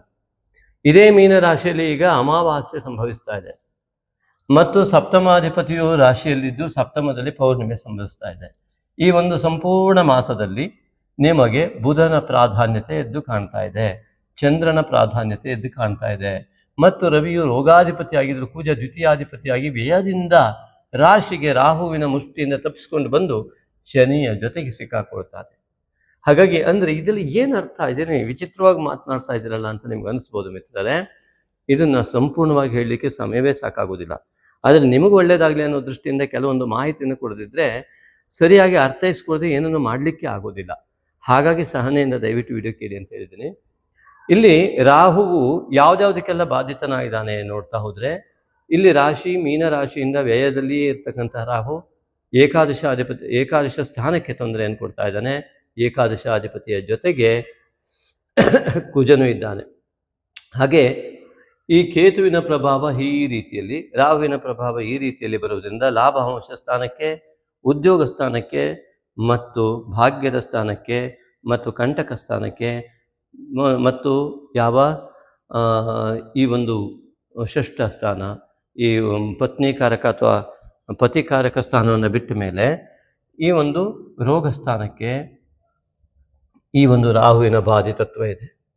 ಕೇತುವು ಇಲ್ಲಿ ನಿಮಗೆ ರಾಶಿಯಿಂದ ಪಂಚಮ ವಿದ್ಯಾಸ್ಥಾನಕ್ಕೆ ಹಾಗೂ ಮಾನಸಿಕ ನೆಮ್ಮದಿ ಸುಖ ಸ್ಥಾನಕ್ಕೆ ಮತ್ತು ಇಲ್ಲಿ ಬರ್ತಕ್ಕಂತಹ ತೃತೀಯ ಸಹೋದರಾದಿ ಮಾತುಕತೆಗಳಿಗೆ, ಹಣಕಾಸಿನ ಕ್ಷೇತ್ರಕ್ಕೆ ಮತ್ತು ರಾಶಿಗೆ ದೇಹಕ್ಕೆ ಮತ್ತು ನಿಮ್ಮ ಸ್ವಭಾವಕ್ಕೆ ಕೇತುವಿನ ಪ್ರಭಾವ ಇದೆ. ಇಷ್ಟೊಂದು ವಿವರಿಸಿ ಹೇಳುವ ಅನಿವಾರ್ಯತೆ ಯಾಕೆಂದರೆ ನಿಮಗೆಲ್ಲ ಕೂಡ ಒಳ್ಳೆಯದಾಗಲಿ. ನಾ ಹೇಳುವ ಆರಾಧನೆಯನ್ನು ಶ್ರದ್ಧಾ ಭಕ್ತಿಯಿಂದ ದಯವಿಟ್ಟು ಮಾಡಿ ಅಂತ ನಾನು ಕೇಳ್ಕೊಳ್ತೇನೆ. ಮುಂದಿನ ವಿಡಿಯೋಗಳಲ್ಲೂ ಕೂಡ ಇದರ ಅಪ್ಡೇಟನ್ನು ಮತ್ತೆ ಮಾಡ್ತೇವೆ. ಮಿತ್ರರೇ, ಇಲ್ಲಿ ನೋಡಿ, ಇದನ್ನು ಹೇಗೆ ಮಾಡಬೇಕು, ಎಲ್ಲಿ ಮಾಡಬೇಕು, ಯಾರು ಮಾಡಬೇಕು, ಹೇಗೆ ಮಾಡಬೇಕು ನೋಡಿ. ಮನಸ್ಸು ಸುಖ ಮತ್ತು ದುಃಖಗಳ ಅನುಭವವನ್ನು ಪಡೆಯುತ್ತೆ, ಬುದ್ಧಿ ಅಲ್ಲ, ದೇಹದ ಯಾವ ಭಾಗ ಅಲ್ಲ. ಹಾಗಾಗಿ ಮಾನಸ ಪೂಜೆಯಿಂದ ಸಿಗುವಂತಹ ಸಂಪೂರ್ಣವಾದ ಪರಿಹಾರ ಇನ್ಯಾವುದರಿಂದಲೂ ಸಿಗೋದಕ್ಕೆ ಸಾಧ್ಯ ಇಲ್ಲ ಅಂತ ಶಂಕರಾಚಾರ್ಯಾದಿಗಳು ಮೂರ್ತಿ ಪೂಜೆಯನ್ನು ನಂತರದ ಹಂತವನ್ನು ಮಾನಸ ಪೂಜೆ ಅಂತ ಉಲ್ಲೇಖಿಸ್ತಾರೆ. ಶಿವಮಾನಸ ಪೂಜೆಯನ್ನು ಬರೆದಂಥ ಶಂಕರಾಚಾರ್ಯರು ರತ್ನೈ ಕಲ್ಪಿತಮಾಸನಂ ಹಿಮಜಲೈ ಸ್ನಾನಂಚ ದಿವ್ಯಾಂಬರಂ ಎಂಬುದಾಗಿ ಬರೀತಾ ಹೋಗ್ತಾರೆ. ಅಂತಹ ಒಂದು ಅದ್ಭುತ ಮಾನಸ ಪೂಜೆಯನ್ನು, ಇದರ ಬಗ್ಗೆ ಒಂದು ಸ್ವಲ್ಪ ಹೇಳಿಬಿಟ್ಟು ನಿಮ್ಮ ರಾಶಿ ಫಲವನ್ನು ಮುಂದುವರಿಸ್ತೇನೆ. ಯಾಕೆಂದರೆ ರಾಶಿಯ ಫಲವನ್ನು ಸುಮ್ಮನೆ ಹೇಳಿದ್ರೆ ಅದು ಸಂಪೂರ್ಣ ಉತ್ತಮ ಫಲವೇ ಇರುವುದಿಲ್ಲ. ಆದರೆ ಉತ್ತಮ ಫಲವನ್ನಾಗಿ ಪರಿಣಮಿಸಿಕೊಳ್ಳುವುದಕ್ಕಾಗಿ ಈ ವಿಷಯವನ್ನು ಹೇಳ್ತೇನೆ. ಎಲ್ಲರೂ ಕೇಳಿರ್ತಾರೆ ಮಾನಸ ಎನ್ನುವ ಶಬ್ದವನ್ನು. ಕೆಲವರು ಹುಡುಗಿಯರ ಹೆಸರನ್ನು ಕೇಳಿರ್ಬೋದು, ಕೆಲವರು ಹಿಮಾಲಯ ಪರ್ವತದ ಸಮೀಪದ ಸರೋವರದ ಹೆಸರನ್ನು ಕೇಳಿರ್ಬೋದು, ಕೆಲವರು ಮಾನಸ ಪೂಜೆಯ ಶಬ್ದದ ಮೂಲಕ ಕೇಳಿರ್ಬೋದು. ಹಿಮಾಲಯದ ಪರ್ವತದ ಭಾರತದ ತುತ್ತ ತುದಿಯ ತಲೆಯ ಭಾಗದಲ್ಲಿರ್ತಕ್ಕಂತಹ ಆ ಒಂದು ಶುದ್ಧವಾದ ಆ ಕೈಲಾಸ ಪರ್ವತದ ಸನ್ನಿಧಿಯಲ್ಲಿ ಇರ್ತಕ್ಕಂತಹ ಮನಸ್ಸು, ಆತ್ಮಕಾರಕನಾದಂಥ ಶಿವ ಅಲ್ಲಿ, ಆ ಪರಮಾತ್ಮ ಅವನ ಸಾನ್ನಿಧ್ಯದಲ್ಲಿ ಇರ್ತಕ್ಕಂತಹ ಮನಸ್ಸಿನ ಪ್ರತೀಕವಾದಂತಹ ಮಾನಸ ಸರೋವರ. ಎಷ್ಟು ಮಳೆ ಬಿದ್ದರೂ ಶುದ್ಧವಾಗಿ ಇರುವಂತಹ ಅನೇಕ ಜನರ ಎಷ್ಟು ಮಾತುಗಳ ಕಿರುಕಳದ ಮಾತುಗಳು ಕೇಳಿದರೂ ಮನಸ್ಸು ಅಲುಗಾಡದೆ ಶುದ್ಧ ಸ್ಫಟಿಕದಂತೆ ಇರುವಂತಹ ಅವಸ್ಥೆ, ಮನಸ್ಸಿಗೆ ಸಂಬಂಧಪಟ್ಟಂತಹ ಸೂಚಕವಾದಂತಹ ಅವಸ್ಥೆ ಆ ಮಾನಸ ಸರೋವರ. ವಿವೇಕ ಎನ್ನುವುದನ್ನು ಸೂಚಿಸುವುದಕ್ಕೆ ತಪ್ಪು ಸರಿಯನ್ನು ಗುರುತಿಸುವಂತಹ ಆ ಒಂದು ಹಂಸಕ್ಷೀರ ನ್ಯಾಯ, ಹಾಲು ಮತ್ತು ನೀರನ್ನು ಸಂಪೂರ್ಣವಾಗಿ ಬೇರ್ಪಡಿಸುವ ಸಾಮರ್ಥ್ಯವುಳ್ಳ ರಾಜಹಂಸ ಇದು ಮಾನಸ ಸರೋವರ. ಹಾಗೆ ಮನೆಯಲ್ಲಿ ಕುಳಿತು ಮಾನಸ ಪೂಜೆಯನ್ನು ಮಾಡಿದಾಗ ಆ ಒಂದು ಅದ್ಭುತವಾದ ಫಲ ಸಂಪೂರ್ಣವಾಗಿ ಚಿತ್ತಶುದ್ಧಿಯ ಲಕ್ಷಣವಾಗಿವೆ. ಆದ್ದರಿಂದ ದಯವಿಟ್ಟು ನಮ್ಮ ಚಿತ್ತಶುದ್ಧಿ ಅತಿ ಮುಖ್ಯ ಅಂತ ಯೋಗೇನ ಚಿತ್ತಸ್ಯ ಪದೇನ ವಾಚಾಂ ಎನ್ನುವಂಥ ಶ್ಲೋಕಗಳು ನಮಗೆ ಹೇಳ್ತವೆ ಅಲ್ವೇ. ಯೋಗವನ್ನು ಆಚರಣೆ ಮಾಡ್ತಕ್ಕಂಥವ್ರು ಇದನ್ನು ಭಾಳ ಚಿಂತನೆ ಮಾಡಬೇಕು. ಯಾಕೆಂದರೆ ಯೋಗವು ಚಿತ್ತವನ್ನು ಸಂಪೂರ್ಣವಾಗಿ, ಚಿತ್ತದ ಮಲಿನತೆಯನ್ನು ಸಂಪೂರ್ಣವಾಗಿ ತೊಳೆಯುತ್ತೆ. ಯೋಗ ದೇಹದ ಯೋಗವನ್ನು ಮಾಡಿ ಪ್ರಾಣಾಯಾಮ ಇತ್ಯಾದಿಗಳನ್ನು ಮಾಡುವುದರಿಂದಾಗಿ ನಮ್ಮ ಚಿತ್ತಶುದ್ಧಿ ಆಗ್ತದೆ ಅಂತ ಹೇಳ್ತಾ ಬರ್ತಾರೆ. ಆದ್ದರಿಂದ ಮಾನಸ ಪೂಜೆ ಅತ್ಯಂತ ದೊಡ್ಡ ಪೂಜೆ ಆಗಿದ್ದು, ರಾಹು ಬಾಧಿತವಾದ ಕ್ಷೇತ್ರಗಳಿಗೂ ಕೇತು ಬಾಧಿತವಾದ ಕ್ಷೇತ್ರಗಳಿಗೂ ಈ ಮೀನರಾಶಿಯವರಿಗೆ ಅನೇಕರಿಗೆ ಅನೇಕ ವಿಧ ಬಾಧೆಗಳು ಉಂಟಾಗುತ್ತೆ. ಬೌದ್ಧಿಕವಾದ ಚಾಂಚಲ್ಯತೆಯನ್ನು ರಾಹುವಿನಿಂದಲೂ ಹಾಗೂ ಮಾನಸಿಕ ಚಾಂಚಲ್ಯತೆಯನ್ನು ಈ ಒಂದು ಕೇತುವಿನಿಂದಲೂ ಪಡೆಯುತ್ತಾ ಮಾನಸಿಕ ಯೋಚನೆಗಳಲ್ಲಿ ಅನೇಕ ವಿಘ್ನಗಳು, ನೋವುಗಳು, ಇನ್ನು ಅನೇಕ ಕ್ಲೇಶಗಳು ಉಂಟಾಗ್ತಾ ಬಂದರೆ ಕೇತುವಿನಿಂದ ಈ ನಿರ್ಣಯಗಳಲ್ಲಿ ಅನೇಕ ವಿಧವಾದ ದೋಷವಾಗಿ ಗಂಟೆಗೆ ನಿರ್ಣಯ ಬದಲಾವಣೆ ಆಗ್ತಾ ಹೋಗ್ಬೋದು. ಹಾಗಾಗಿ ಈ ರಾಹುವಿನ ಪ್ರಭಾವ ಮತ್ತು ಕೇತುವಿನ ಪ್ರಭಾವ ಯಾರಿಗೆ ಕಡಿಮೆ ಆಗುತ್ತೋ ಅವರಿಗೆ ಅತಿ ಸುಲಭವಾಗಿ ಅವರಿಗೆ ಯೋಗದ ಈ ಎಲ್ಲ ಗ್ರಹಗಳಿಂದ ಶನೇಶ್ವರ ಉತ್ತಮ ಫಲವನ್ನು ನೀಡ್ತಾನೆ. ಈ ದೋಷ ಅತಿ ದೊಡ್ಡದ ಕೇಳಿದ್ರೆ ಖಂಡಿತ ಹೌದು ಅಂತ ಹೇಳೋದಕ್ಕೆ ಬರೋದಿಲ್ಲ. ಇದು ಸಣ್ಣ ದೋಷ, ಪರಿಣಾಮ ಅತಿ ದೊಡ್ಡದು. ನಮಗೆ ಸಿಗುವಂಥ ಯಾವ ಯೋಗವೂ ಇಲ್ಲದೆ ಉದಾಹರಣೆಗೆ ಒಳಗಡೆ ತುಂಬ ಬಂಗಾರ ಇಟ್ಟಿದ್ವಿ, ಲೌಕಿಕ ಉದಾಹರಣೆ, ಕೀ ಇಲ್ಲ, ಆಗೇನಾಗತ್ತೆ, ಬಂಗಾರ ಇದೆ ಸಿಗಲಿಲ್ಲ, ಅನ್ಯಾಯ, ಸಿಗಲೇ ಇಲ್ಲ, ಅನ್ಯಾಯ. ಹಾಗಾಗಿ ಇರುವಂತಹ ಮಹಾಯೋಗ ಸಿಗುವಂತೆ ಮಾಡಿಕೊಳ್ಳುವಂಥದ್ದು ಈ ಕೀಯನ್ನು ಓಪನ್ ಮಾಡ್ತಕ್ಕಂಥದ್ದು. ಹೇಗೆ ಉದಾಹರಣೆ ಅಂತಂದರೆ, ಒಂದು ಕಣ್ಣಿನ ಎದುರುಗಡೆ ಒಂದು ಬೆರಳು ಆಕಾಶಕ್ಕಿಂತ ಸಣ್ಣ ಬೆರಳನ್ನಿಟ್ಟರೆ ಆಕಾಶವೇ ಮುಚ್ಚಿದಂತೆ ಭಾಸ ಆಗ್ತದೆ. ಈ ರೀತಿ ಭ್ರಮೆ, ಅದೇ ರಾಹುವಿನ ನೆರಳು, ಕೇತುವಿನ ನೆರಳು ಯಾವುದು ಈ ಭ್ರಮೆಯನ್ನು ಉಂಟು ಮಾಡ್ತಕ್ಕಂಥದ್ದು. ಆದ್ದರಿಂದಾಗಿ ನಮಗೆ ಯೋಗವಿದ್ದರೂ ಕೂಡ ಅನುಭವಿಸಲಾಗದೆ ಆಂಗ್ಸೈಟಿ ಇತ್ಯಾದಿಗಳಿಗೆ, ನನಗೆ ಮಾತ್ರ ಹೇಗಾಗ್ತಾ ಇದೆ, ನಾನು ಎಷ್ಟು ಒಳ್ಳೆಯವನು, ನಾನು ಎಷ್ಟು ಜನರಿಗೆ ಒಳ್ಳೇದು ಮಾಡ್ತಾ ಇದ್ದೀನಿ, ನನಗೆ ಮಾತ್ರ ಕೆಟ್ಟದಾಗ್ತಾ ಇದೆ, ಇದೇ ರೀತಿ ಯೋಚನೆಗಳು. ಅನೇಕರಿಗೆ ಈ ರೀತಿಯ ಯೋಚನೆಯಿಂದಲೇ ಮಾನಸಿಕ ಬಲ ಕಡಿಮೆ ಆಗ್ತಾ ಎದುರುಗಡೆ ಹುಲಿ ಥರ ಆಡ್ತಾರೆ, ಹಿಂದುಗಡೆ ಇಲಿ ಥರ ಇರುವಂಥ ಜನರಿದ್ದಾರೆ. ಕಾರಣವೇ ಈ ರಾಹುಕೇತುವಿನ ದೋಷ. ಇನ್ನು ಕೆಲವರು ಎದುರುಗಡೆ ಸೈಲೆಂಟ್ ಆಗಿದ್ದು ಅತ್ಯಂತ ಪ್ರಾಬಲ್ಯ ಉಳ್ಳ ಮನಸ್ಥಿತಿ ಇದ್ದು ಅತ್ಯುತ್ತಮವಾದ ಯೋಗವನ್ನು ಪಡಿತಾರೆ. ಆದ್ದರಿಂದಾಗಿ ಯಾರು ಈ ರಾಹುಕೇತುವಿನ ದೋಷವನ್ನು ಸರಿಸಿ, ಮೋಡ ಮುಚ್ಚಿದ ಸೂರ್ಯನಂತಿರುವಂಥ ಈ ದೋಷವನ್ನು, ಆ ಮೋಡವನ್ನು ಸರಿಸುವ ಕೆಲಸವೇ ರಾಹು ಕೇತುವಿನಿಗೆ ಸಂಬಂಧಪಟ್ಟಂಥ ನಾಗಶಕ್ತಿ ವಿನಾಯಕನ, ರಾಹು ದೋಷಕ್ಕೆ ನಾಗನ ಆರಾಧನೆಯನ್ನು, ಕೇತು ದೋಷಕ್ಕೆ ಈ ಒಂದು ವಿನಾಯಕನ ಆರಾಧನೆಯನ್ನು ಮಾಡುವ ಮೂಲಕವಾಗಿ ನಿಮ್ಮ ಎಲ್ಲ ಗ್ರಹಗಳ ಸುಫಲವನ್ನು ಪಡೆಯಲಿಕ್ಕೆ ಸಂಪೂರ್ಣ ಅವಕಾಶವಿದೆ. ಈಗಾಗಲೇ ನಾಗಶಕ್ತಿ ವಿನಾಯಕನ ಮಾನಸ ಪೂಜೆಯನ್ನು ಈಗಾಗಲೇ ನಾವು 2 ತಿಂಗಳಿಂದ ಬಿಡ್ತಾ ಇದ್ದು, ಅನೇಕರು ಇದನ್ನು ಶ್ರದ್ಧಾ ಭಕ್ತಿಯುಕ್ತರಾಗಿ ಸಂಪೂರ್ಣ ನಂಬಿಕೆಯಿಂದ ಮಾಡ್ತಾ ಇದ್ದಾರೆ. ದೇಶ ವಿದೇಶಗಳಲ್ಲಿದ್ದವರು ಇದನ್ನು ಅನುಸರಿಸ್ತಾ ಇದ್ದಾರೆ. ಅವರು ನಮಗೆ ವಾಟ್ಸಪ್ ಮೂಲಕವಾಗಿ ಮಾಹಿತಿಯನ್ನು ಕೂಡ ಕೊಟ್ಟಿದ್ದಾರೆ. ತಮ್ಮ ಕೆಲಸ ಅತಿ ಸುಲಭವಾಗಿ ಆಗುವ ಲಕ್ಷಣವನ್ನು ಮತ್ತು ಕೆಲವರು ಆದವರು ಆಗಿದೆ, ಇದಕ್ಕೆ ನಿಮಗೆ ಧನ್ಯವಾದ ಎನ್ನುವುದಾಗಿ ನಮಗೆ ಅನೇಕರು ಫೀಡ್ಬ್ಯಾಕ್ ಕೊಟ್ಟಿದ್ದಾರೆ. ಅಂತಹ ಒಂದು ಉತ್ತಮ ದಿನಗಳು ನಿಮ್ಮದು ಆಗಲಿ ಅಂತ ನಾನು ಬಯಸ್ತೇನೆ. ಹಾಗಾಗಿ ಈ ಪೂಜಾರಾಧನೆಯ ಕ್ರಮವನ್ನು ಶ್ರದ್ಧೆಯಿಂದ ದಯವಿಟ್ಟು ನಿಮ್ಮ ಗೆಲುವು, ನಿಮ್ಮ ಜೀವನದ ಉನ್ನತಿಗಾಗಿ ಕೇಳಿ, ನಿಮ್ಮ ಕುಟುಂಬದ ಕುಲ ಉದ್ಧಾರಕ್ಕಾಗಿ ಕೇಳಿ ಅಂತ ನಾನು ಕೇಳ್ಕೊಳ್ತೇನೆ. ಆರಾಧನೆ ಹೇಗೆ ಮಾಡಬೇಕು ಹಾಗಿದ್ರೆ 2 ವಿಧದಲ್ಲಿ ನೋಡಿ. ಮಾನಸ ಪೂಜೆ ಅಂದರೆ ಮನಸ್ಸು ಚಂದ್ರಕಾರಕ, ಚಂದ್ರ ಮನಃಕಾರಕ. ಹಾಗಾಗಿ ತಾಯಿ ತಂದೆ ನಮಸ್ಕಾರ ಮಾಡಿ ಗುರುವಿನ ಪ್ರಾರ್ಥನೆ ಮಾಡಿದಂಥವರು ನಾಗಶಕ್ತಿ ವಿನಾಯಕನ ಆರಾಧನೆಯನ್ನು ಮಾಡಿ ಹೇಗೆ ಮಾಡಬೇಕು ಅನ್ನುವಂಥ ವಿಚಾರಕ್ಕೆ ಓಂ ನಾಗಶಕ್ತಿ ವಿನಾಯಕಾಯ ನಮಃ, ಓಂ ನಾಗಶಕ್ತಿ ವಿನಾಯಕಾಯ ನಮಃ. ನಿತ್ಯವೂ ಈ ಭವ್ಯ ದಿವ್ಯ ಮೂರ್ತಿಯನ್ನು ನೆನೆಸಿಕೊಂಡು ಮುಂದಿನ ಪೂಜಾ ಕ್ರಮವನ್ನು ಮತ್ತೆ ಹೇಳುತ್ತೇವೆ. ಈ ಭವ್ಯ ದಿವ್ಯ ಈ ಮೂರ್ತಿಯನ್ನು ನೋಡಿ, ಆ ದಿವ್ಯ ಮೂರ್ತಿಯನ್ನು ನೋಡಿ ಅದನ್ನು ಮನಸ್ಸಿನ ಪರದೆ ಮೇಲೆ ತಂದುಕೊಂಡು ಕಣ್ಣು ಮುಚ್ಚಿ ಓಂ ನಾಗಶಕ್ತಿ ವಿನಾಯಕಾಯ ನಮಃ ಜಪ ದಿನವೂ ಮಾಡ್ತಾ ಬರುವಂಥದ್ದು 108. ಹಾಗೂ ನಂತರದಲ್ಲಿ ಹಾಲು ಮತ್ತು ಜೇನುತುಪ್ಪದಲ್ಲಿ ಅರಿಗೆಯನ್ನು 100ಕ್ಕೆ 10ರಂತೆ ತರ್ಪಣವನ್ನು ಕೊಡಬಹುದು. ಓಂ ನಾಗಶಕ್ತಿ ವಿನಾಯಕಾಯ ನಮಃ ಸ್ವಾಹ. ಆದರೆ ನಿತ್ಯವೂ ಮಾಡಿದಂಥಕ್ಕೆ ಸರಿಯಾದ ಫಲ ಯಾವಾಗ ಸಿಗತ್ತೆ ಅಂತಂದರೆ, ಚಂದ್ರ ಮನಃಕಾರಕನಾಗಿ ಚಂದ್ರನಿಗೆ 16 ಕಲೆಗಳಲ್ಲಿ ಇಲ್ಲಿಂದ ಇಲ್ಲಿಗೆ ಒಂದಿಷ್ಟು 15 ಕಲೆ, ಇಲ್ಲಿಂದ 15 ಕಲೆ, ಒಟ್ಟು 16 ಕಲೆಗಳು ಇಲ್ಲಿ ಕಂಡು ಬರ್ತವೆ. ಅಮಾವಾಸ್ಯೆಯಿಂದ ಇಲ್ಲಿವರೆಗೆ 15 ದಿವಸ ಮತ್ತು ಅಮಾವಾಸ್ಯೆ ಹುಣ್ಣಿಮೆಯನ್ನು ಸೇರಿಸಿದಾಗ ಅಲ್ಲಿ 1 ಕಲೆ ಸೇರೋದ್ರಿಂದ 15 ದಿನದಲ್ಲಿ ಒಂದು 16 ಆಗಿ ಸೇರುತ್ತೆ. ಹಾಗಾಗಿ ಈ 30 ದಿನಗಳಲ್ಲಿ ಕಲೆಗಳು 16. ಆ ರೀತಿಯಾಗಿ ಅವನ ಈ ಅಮಾವಾಸ್ಯೆಯಿಂದ ಬೆಳೆಯುವ ಚಂದ್ರ, ಹುಣ್ಣಿಮೆಯಿಂದ ಕ್ಷೀಣವಾಗುವ ಚಂದ್ರ, ಇವೆರಡೂ ಕೂಡ ಈ ಮಾನಸಿಕತೆಯ ಆ ಚಿತ್ತಶುದ್ಧಿಗೆ ಅತಿ ಮುಖ್ಯವಾದ 2 ದಿನಗಳು. ಹಾಗಾಗಿ ಈ ಚಂದ್ರನ ಒಂದು ವೈಶಿಷ್ಟ್ಯತೆಯನ್ನು ನಾವು ಗಮನಿಸಬೇಕು. ನಮ್ಮ ಮನಸ್ಸು ಸರಿ ಕೆಲಸ ಮಾಡಿಲ್ಲ ಅಂದರೆ ದೇಹ ಎಷ್ಟು ಆರೋಗ್ಯವಾಗಿದ್ರೂ ಅರ್ಥಹೀನ ಆಗೋಗುತ್ತೆ. ಈ ಮನಸ್ಸು ಚಂದ್ರನೇ, ಚಂದ್ರ ಮನಃಕಾರಕ ಅಂತ ಜ್ಯೋತಿಷ್ಯ ಶಾಸ್ತ್ರ ಸ್ಪಷ್ಟವಾಗಿ ಹೇಳಿದೆ. ಹಾಗಾಗಿ ಈ ಮಾನಸಿಕ 2.5 ದಿನಕ್ಕೆ ಒಂದೊಂದು ಮನೆಯನ್ನು ದಾಟುವುದರಿಂದ 2.5 ದಿನಕ್ಕೆ ಮನುಷ್ಯನ ಮನಸ್ಸು ಈ ರೀತಿಯಾಗಿ ಹೋಗ್ತಾ ಇರುತ್ತೆ, ಮೇಲೆ ಕೆಳಗೆ ಆಗ್ತಾ ಇರುತ್ತೆ. ಇದನ್ನು ಸ್ಥಿರತ್ವಕ್ಕೆ ತರುವ ವಿಧಾನವೇ ಹುಣ್ಣಿಮೆ ಮತ್ತು ಅಮಾವಾಸ್ಯೆಯ ದಿನದಿಂದ ಆ ದಿನದ ವಿಶೇಷವಾದಂಥ ಅನುಷ್ಠಾನ. ಅದು ಏನು ಅಂತ ಕೇಳಿದ್ರೆ, ರಾಹು ಕೇತುಗಳ ಒಂದು ಪರಿಣಾಮಗಳು ಹೇಗೆ ಈ ಎಲ್ಲ ಗ್ರಹಗಳ ಮೇಲೆ ಚಂದ್ರನನ್ನು ಸೇರಿ ಬರ್ತದೆ. ಈ ಮೊನ್ನೆ ಕೇತುಗ್ರಸ್ತ ಚಂದ್ರಗ್ರಹಣ ಆಯ್ತಲ್ವ.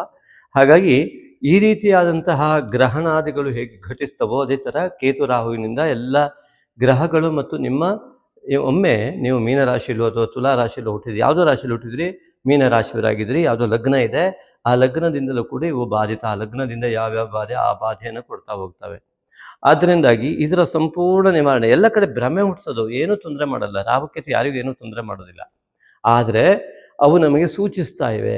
ನಿಮಗೆ ಈ ವಿಷಯದಲ್ಲಿ ನೋಡಿ, ಮೀನರಾಶಿಯವರಿಗೆ ಸ್ವಾಭಾವಿಕವಾಗಿ ರಾಹು ವ್ಯಯದಲ್ಲಿದ್ದಾನೆ, ಕುಂಭರಾಶಿಯವರಿಗೆ ದೇಹದ ಭಾಗದಲ್ಲಿ ಅನಾರೋಗ್ಯ, ಅದೇ ನೀವು ಮಕರ ರಾಶಿಯವರಿಗೆ ಹಣಕಾಸಿಗೆ ಅತಿಯಾಗಿ, ಈ ರೀತಿಯಾಗಿ ಅನೇಕ ವಿಧದಲ್ಲಿ ವ್ಯತ್ಯಾಸ ಆಗ್ತಾ ಹೋಗುತ್ತೆ ಅನ್ನೋದನ್ನು ಸೂಚಿಸ್ತಾ ಇದ್ದಾವೆ. ಈ ರಾಶಿಯಲ್ಲಿ ಹುಟ್ಟಿದವರಿಗೆ ಇದು ಅಂತ. ಅದೇ ರೀತಿಯಾಗಿ ಅವರು ಲಗ್ನವನ್ನು ಕೂಡ ಆಧರಿಸಿ ಅದೇ ರೀತಿಯಾದ ಫಲವನ್ನು ಕೊಡ್ತವೆ. ಹಾಗಾಗಿ ಇದು ಸಂಪೂರ್ಣ ವಿಮರ್ಶೆ ಮಾಡೋದಕ್ಕೆ ಇದು ದೊಡ್ಡ ವಿಷಯ. ಆದರೆ ಇದನ್ನು ಅತಿ ಸುಲಭವಾಗಿ ಪರಿಹರಿಸ್ಕೊಳ್ಬೋದು. ಕೈಗೆ ಅಡ್ಡ ಇಟ್ಕೊಂಡಂಥ ಕೈ ಬೆರಳನ್ನು ಸರಿಸಿದ್ರೆ ಸಾಕು, ಆಕಾಶ ಅಷ್ಟು ಕಾಣುತ್ತೆ. ಆಕಾಶ ವಿಶಾಲವಾಗಿದೆ. ಹಾಗೆ ಈ ಒಂದು ವಿಶಾಲತೆಯನ್ನು ನಾವು ಬೆಳೆಸ್ಕೊಳ್ಬೇಕು ಅಂತ ಆದರೆ, ಆ ವೈಶಾಲ್ಯ ಮನೋಭಾವನೆಯನ್ನು ಬೆಳೆಸ್ಕೊಂಡಾಗ ಈ ಒಂದು ಅನುಷ್ಠಾನ ಕ್ರಮವನ್ನು ಅನುಸರಿಸಿದಾಗ ಅತಿ ಸುಲಭ. ತಾಯಿಯನ್ನು ನಮಸ್ಕಾರ ಮಾಡಿ, ಗುರು ಗಣಪತಿಯನ್ನು ಆರಾಧನೆ ಮಾಡುವಾಗ ತಾಯಿ ತಂದೆ ನಮಸ್ಕಾರ ಮಾಡಿ, ನಾಗಶಕ್ತಿ ವಿನಾಯಕನ ಆರಾಧನೆ ಹೇಗೆ ಮಾಡಬೇಕು. ಪೌರ್ಣಿಮೆಯಂದು ಮತ್ತು ಅಮಾವಾಸ್ಯೆಯಿಂದ ಮುಸ್ಸಂಜೆಯಂದು ಸೂರ್ಯಾಸ್ತದ ನಂತರ ಮುಸ್ಸಂಜೆಯ ಸಮಯದಲ್ಲಿ 2 ತುಪ್ಪದ ದೀಪವನ್ನು ಹಚ್ಚಿ, ದೇವರ ಎದುರುಗಡೆ, ನಿಮ್ಮ ಕುಲದೇವರ ಎದುರುಗಡೆ ತುಪ್ಪದ ದೀಪವನ್ನು ಹಚ್ಚಿ, ತಾಯಿ ತಂದೆಗೆ ಅಲ್ಲಿ ಎದುರುಗಡೆ ಇದ್ರೆ ನಮಸ್ಕಾರ ಮಾಡಿ ಕೂತ್ಕೊಳ್ಳಿ. ಶುದ್ಧ ಸಂಕಲ್ಪಿತರಾಗಿ ಮಾನಸ ಪೂಜೆಯನ್ನು ನಾವು ಈ ವಿಡಿಯೋವನ್ನು ಮುಂದೆ ಬಿಟ್ಟಿದ್ದೇವೆ, ಅದನ್ನು ಮಾಡಿಕೊಂಡು ಓಂ ನಾಗಶಕ್ತಿ ವಿನಾಯಕಾಯ ನಮಃ ಅಂತ ಜಪವನ್ನು 1000 ಸಂಖ್ಯೆಯಲ್ಲೂ 2000 ಸಂಖ್ಯೆಯಲ್ಲೂ ಮಾಡಿ 1000ಕ್ಕೆ 100ರಂತೆ ಜೇನುತುಪ್ಪ ಹಾಲಿಗೆ ತರ್ಪಣವನ್ನು ಓಂ ನಾಗಶಕ್ತಿ ವಿನಾಯಕಾಯ ನಮಃ ಸ್ವಾಹ ಅಂತ ಮಾಡಬೇಕು. ಇಷ್ಟನ್ನು ಮಾಡುವ ಮುಂಚಿತವಾಗಿ ಸಂಕಲ್ಪ ಇದೆಯಲ್ಲ, ಅದನ್ನು ಮಾಡುವುದು ಅತಿ ಮುಖ್ಯ. ಸಮ್ಯಕ್ ಕಲ್ಪ್ಯತೆ ಇತಿ ಸಂಕಲ್ಪ. ನೋಡಿ, ವಿಶ್ವಮಾತೆಯ ಅನ್ನುವಂಥ ದ ರಾ ಬೇಂದ್ರೆಯವರ ಆ ಕವನ ನೆನಪಾಗ್ತಾ ಇದೆ. ಆ ಕವಿಗೊಂದು ನಮನ. ಯಾಕೆಂದರೆ ಎಂಥ ವಿಶಾಲ ಮನೋಭಾವನೆಯಿಂದ ವಿಶ್ವದ ಒಂದು ನಾನು ಬಿಂದು, ಪರಾಗ ಪರಮಾಣು ಕೀರ್ತಿ ನಾನು, ಎಂಥ ಅದ್ಭುತವಾದಂಥ ಕಲ್ಪನೆಯನ್ನು ಕೊಟ್ಟಿದ್ದಾರೆ. ಇದು ನಮ್ಮ ಸನಾತನ ಧರ್ಮದ ಪರಿಕಲ್ಪನೆ. ಆ ದ ರಾ ಬೇಂದ್ರೆಯವರಿಗೆ ನಮ್ಮ ಆತ್ಮೀಯ ನಮನಗಳು. ನೋಡಿ, ಆ ಚೈತನ್ಯ ಶಕ್ತಿ ಎಂಥವರಿಗೂ ಚೈತನ್ಯ ತುಂಬುವ ಕವನ ಬರೆದಿದ್ದಾರೆ ಕಣ್ರೆ ಅವರು. ಅಂತಹ ಒಂದು ವಿಶಾಲ ಮನೋಭಾವನೆಯನ್ನು, ಹಾಗಾಗಿ ಗಣಪತಿಯನ್ನು ವಿಶ್ವಂಬರ ಅಂತ ಕರೀತಾರೆ. ಈ ಒಂದು ರಾಹು ಕೇತುವಿನ ದೋಷ ಇಡೀ ವಿಶ್ವಕ್ಕೆ ಆವರಿಸಿರುತ್ತೆ. ಆ ಒಂದು ವಿಶ್ವವನ್ನು ಸಂಪೂರ್ಣವಾಗಿ ಆ ದೋಷ ಮುಕ್ತನಾಗಿ ಮಾಡುವಂಥವನು ಇವನು. ಹಾಗಾಗಿ ಏನು ಮಾಡ್ತಾರೆ ಹೇಳಿ, ಋಷಿಮುನಿಗಳೇನು ಹೇಳಿದ್ರು, ಕುಜನಿಗೆ ದುರ್ಗಿ, ಬುಧನಿಗೆ ವಿಷ್ಣು, ಅಥವಾ ಆಂಜನೇಯ, ರವಿಗೆ ಈಶ್ವರ ಆರಾಧನೆ, ಈ ರೀತಿ ಎಲ್ಲ ದೇವರ ಆರಾಧನೆ ಹೇಳಿದ್ರು. ಆದರೆ ಆ ಎಲ್ಲ ಆರಾಧನೆ ಮಾಡುವ ಮುಂಚೆ ಗಣಪತಿ ಪೂಜೆ ಮಾಡಿ, ಇಲ್ಲಾಂದರೆ ಫಲ ಸಿಗೋದಿಲ್ಲ. ಅನೇಕ ಕಾರಣಗಳಿದ್ದಾವೆ, ಮುಂದಿನ ವಿಡಿಯೋಗಳಲ್ಲೆಲ್ಲ ನಿಮ್ಗೆ ಸಿಗ್ತಾ ಹೋಗುತ್ತೆ ಕಾರಣಗಳು. ಅದರಿಂದಾಗಿ ಗಣಪತಿಯ ಯಾವುದನ್ನು ಮಾಡಬೇಕು, ಮುದ್ಗಲ ಪುರಾಣ ಹೇಳ್ತು, ಅತ್ಯಂತ ಸ್ಪಷ್ಟವಾಗಿ ಹೇಳಿದೆ. ಇದೇ ನಾಗಯಜ್ಞೋಪಯುಕ್ತ ಗಣಪತಿಯನ್ನ, ನಾಗಶಕ್ತಿ ವಿನಾಯಕರನ್ನ ಆರಾಧನೆ ಮಾಡಿ ಸಮಸ್ತ ದೋಷಗಳ ನಿವಾರಣೆಯ ಜೊತೆಗೆ ನಿಮಗೆ ಬರುವಂಥ ಯೋಗಗಳನ್ನು ಅದೇ ಗ್ರಹಗಳು ಸೂಚಿಸ್ತವೆ. ಆ ಗ್ರಹ ಸೂಚಿಸಿದ ಒಳ್ಳೆಯ ಯೋಗವನ್ನು ನೀವು ಪಡೀರಿ ಎಂಬುದಾಗಿ ಹೇಳುತ್ತೆ. ಹಾಗಾಗಿ ಸಂಕಲ್ಪವನ್ನು ವಿಶ್ವದ ಶಾಂತಿಯನ್ನು ಬಯಸ್ತಾ, ದೇಶದ ಶಾಂತಿಯನ್ನು ಬಯಸ್ತಾ, ನಮ್ಮ ಸಂಪೂರ್ಣ ಪರಿಸರವೆಲ್ಲವೂ ಶಾಂತವಾಗಿರುವಂತೆ, ಸಕಲ ಚರಾಚರ ಜೀವಿಗಳು ಕೂಡ ಶಾಂತವಾಗಿರುವಂತೆ, ಸಂಪೂರ್ಣ ಸಂತೋಷಮಯವಾದ ಪರಮಾತ್ಮನ ಮೂಲ ರೂಪವಾಗಿ ಅವೆಲ್ಲವೂ ಕೂಡ ಸಂಪೂರ್ಣ ಸಂತೋಷದ ಪ್ರಕಾಶವನ್ನು ಬೀರುವಂತೆ, ನನಗೂ ನನ್ನ ಕುಟುಂಬಕ್ಕೂ ನನ್ನ ಕುಲಕ್ಕೂ ನನ್ನ ದೇಶಕ್ಕೂ ಆ ಉತ್ತಮವಾದ ಫಲ ನೀಡುವಂತಹ ಯಾವ ನನ್ನ ಕೆಲಸ ಇದೆ, ಅಂತಹ ಉತ್ತಮ ಕೆಲಸ ಉದ್ಯೋಗಗಳು ನನ್ನಿಂದಾಗಲಿ, ನನ್ನ ಮಾತುಗಳು, ನನ್ನ ಕ್ರಿಯೆಗಳು, ನನ್ನ ಯೋಚನೆಗಳು ಆ ಕಡೆ ಬರಲಿ. ಅದೇ ರೀತಿಯಾಗಿ ನಾನು ಸಂಕಲ್ಪಿಸಿದಂತಹ ಉತ್ತಮ ಕಾರ್ಯ ಯಶಸ್ಸನ್ನು ಕೊಡಲಿ ಅಂತ ಸಂಕಲ್ಪವನ್ನು ಮಾಡಿ, ಆ ಮೂಲಕವಾಗಿ ನಿಮಗೂ ನಿಮ್ಮ ಕುಲಕ್ಕೂ ಎಲ್ಲದಕ್ಕೂ ಕೂಡ ದೇಶಕ್ಕೂ ಕೂಡ ನಿಮ್ಮ ಆ ಒಂದು ಧನಾತ್ಮಕ ಕಿರಣ ಹರಡುವ ಮೂಲಕ ಸಂಪೂರ್ಣ ಶಾಂತತೆ ಜಗತ್ತಿನಲ್ಲಿ ನೆಲೆಸುವಂತಾಗಲಿ. ಅಂತಹ ಒಂದು ಅದ್ಭುತವಾದ ಕಾರ್ಯಕ್ಕೆ ಈ ದೇವಾಲಯ ನಿರ್ಮಾಣ ನಮ್ಮ ಒಂದು ಕನಸಿನಂತೆ ಇದು ಅನೇಕರ ಸಹಕಾರದಿಂದ ಮುಂದೆ ಬರ್ತಾ ಇದೆ ಕೂಡ. ಅದರ ಫಲವನ್ನು ಕೂಡ ನೀವು ಅನುಭವಿಸ್ಬೋದು. ಇದಕ್ಕೆ ಅನೇಕ ವಿವರಣೆಗಳಿದ್ದಾವೆ, ಸಮಯ ಅಲ್ಪ ಇದೆ. ಆದ್ದರಿಂದ ಆ ರೀತಿಯಾಗಿ ಸಂಕಲ್ಪ ಮಾಡಿ ನೀವು ಪೌರ್ಣಿಮೆಯಂದು, ಅಮಾವಾಸ್ಯೆಯಂದು ನಿತ್ಯವೂ ಮಾಡಿದ ಜಪದ ಆ ಫಲವನ್ನು ಸಂಪೂರ್ಣ ಪಡೆಯುವುದಕ್ಕಾಗಿ ಆ ದಿನ ನೀವು ಮಾಡುವುದು ಅತ್ಯಂತ ಸೂಕ್ತ ಮತ್ತು ಉತ್ತಮ ಫಲ ಖಂಡಿತವಾಗಿ ಲಭ್ಯವಾಗುತ್ತೆ. ನೀವು ನಿಮ್ಮ ಯೋಗದಿಂದ ವಂಚಿತರಾಗುವುದಿಲ್ಲ. ಇದು ಮೊದಲ ಮಾತು.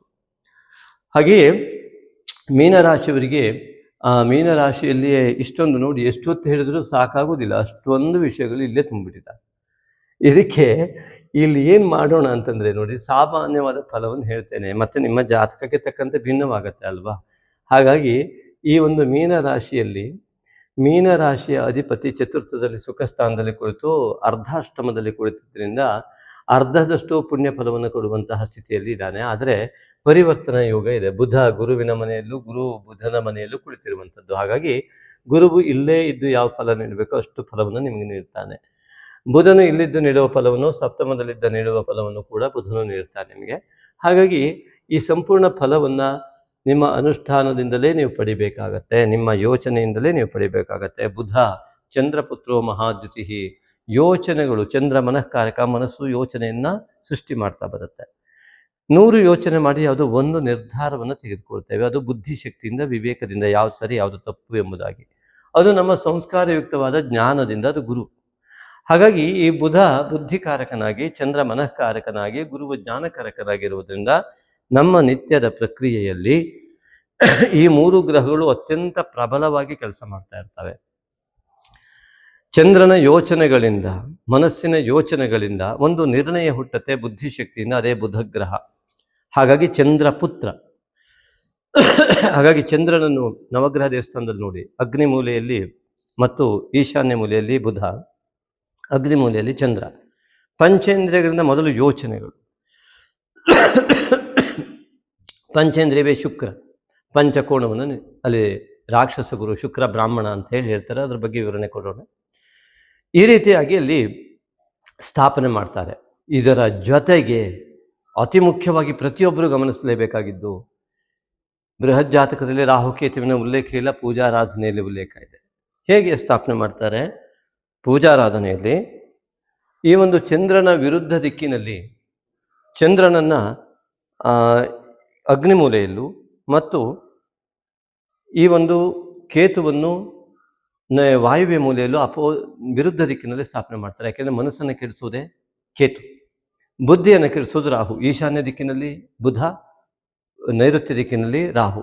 ಹೀಗೆ ನಮ್ಮ ಬುದ್ಧಿ ಭ್ರಮೆಗೆ ಒಳಗಾಗಿ ಯಾವ ನಿರ್ಣಯ ತೆಗೆದುಕೊಳ್ಬೇಕು ಆ ನಿರ್ಣಯ ತಪ್ಪು ಅಂತ ಅಂದ್ಕೊಂಡು ಒಳ್ಳೆಯ ನಿರ್ಣಯನ ಬಿಟ್ಟು ಕೆಟ್ಟ ನಿರ್ಣಯಕ್ಕೆ ಹೋಗ್ಬಿಡೋದು. ಹಾಗಾಗಿ ದುಶ್ಚಟ ರಾಹುವಿನ ಬಲಿ ಬಿದ್ದವರು ಅತ್ಯಂತ ದುಶ್ಚಟವನ್ನು ಅತಿ ಸುಲಭವಾಗಿ ಮಾಡಿಬಿಡ್ತಾರೆ. ಇಲ್ಲಿ ನಮ್ಮ ಕೇತು ಮತ್ತು ರಾಹುವಿನ ಈ ದೋಷ ನಿವಾರಣೆ ಆಗೋದಕ್ಕಾಗಿಯೇ ನೋಡಿ, ಎಲ್ಲ ದೇವರ ಪೂಜೆಗೂ ಮೊದಲು ಗಣಪತಿಯ ಪೂಜೆ. ಹಾಗಾಗಿ ಚಂದ್ರನ ವಿರುದ್ಧ ಕೇತುವಿನ ಸ್ಥಾಪನೆ. ಮನಸ್ಸಿಗೆ ವಿಘ್ನ ತರುವುದು ಹೇಗೆ ಅಂದರೆ, ಪೂಜೆಗೆ ವಿಘ್ನ ಹೇಗೆ ಬರ್ತದೆ? ಎಲ್ಲ ಪೂಜೆ ಮಾಡುವಾಗ ಗಣಪತಿ ಪೂಜೆ ಮಾಡಬೇಕು ಅಂತ ಹೇಳ್ತಾರಲ್ಲ, ಹೇಗೆ ಅಂತ ಕೇಳಿದ್ರೆ, ನಾವು ಪೂಜೆ ಮಾಡೋದಕ್ಕೆ ಶುದ್ಧ ಭಕ್ತಿಯಿಂದ ಕುಳಿತುಕೊಂಡ್ವಿ, ಎದುರಿಗೆ ಮೂರ್ತಿ ಇದೆ, ಎಲ್ಲ ಪೂಜೆ ಮಾಡ್ತಾ ಇದ್ದೀವಿ. ಇದ್ದಕ್ಕಿದ್ದಂಗೆ ಯಾರೋ ಸಾಲ ಕೊಡೋದು ಕೇಳಕ್ಕೆ ಬಂದ್ಬಿಡ್ತಾರೇನೋ ಇವತ್ತು, ಅಥವಾ ಅವ್ರು ಸಾಲ ಕೊಡೋರು ಮನೆಗೆ ಹೋಗಿ ಸಾಲ ಕೊಟ್ಟಿದ್ದನ್ನು ವಾಪಸ್ ತೊಗೊಂಡು ಬರಬೇಕು, ಅಥವಾ ಇನ್ಯಾವುದೋ ಒಂದು ಕೆಲಸ ಇದೆ ಅದ್ರ ಬಗ್ಗೆ ಹೋಗಿ ಬರಬೇಕು, ಅಲ್ಲಿ ಏನಾಗೋಗುತ್ತೋ ಏನು. ಈ ರೀತಿಯಾದ ಯೋಚನೆಗಳು ದೇವರನ್ನು ಬಿಟ್ಟು ಬೇರೆ ಯೋಚನೆಗೆ ಹೋಗಿ ಬಿಡುತ್ತೆ. ಇದು ಮನಸ್ಸಿನ ಅತಿವೇಗದ ಪ್ರಕ್ರಿಯೆ. ಹಾಗಾಗಿ ಆ ಪೂಜೆಯಲ್ಲಿ ಸಂಪೂರ್ಣವಾಗಿ ಪೂಜೆ ಮಾಡುವ ಅರ್ಧ ಗಂಟೆ ಸಂಪೂರ್ಣವಾಗಿ ಆ ಪೂಜೆ ಮಾಡುವಾಗ ಮನಸ್ಸು ಅಲ್ಲಿ ಇರೋದೇ ಇಲ್ಲ, ಮತ್ತೆಲ್ಲ ಹೋಗ್ತಾ ಇರುತ್ತೆ. ಇದರ ನಿವಾರಣೆ ಆಗಬೇಕು ಅಂತ ಶಂಕರಾಚಾರ್ಯರು ಮಾನಸ ಪೂಜೆಯನ್ನು ಬರೆದಿರೋದು. ಆದ್ರಿಂದ ಮನಸ್ಸನ್ನು ಕೆಡಿಸ್ತಕ್ಕಂಥ, ಮನಸ್ಸಿಗೆ ವಿಘ್ನ ತರ್ತಕ್ಕಂಥ ಕೇತು ದೋಷ ಏನಿದೆ, ಇದನ್ನು ಕೇತು ದೋಷ ಅಂತ ಕರೆದ್ರು.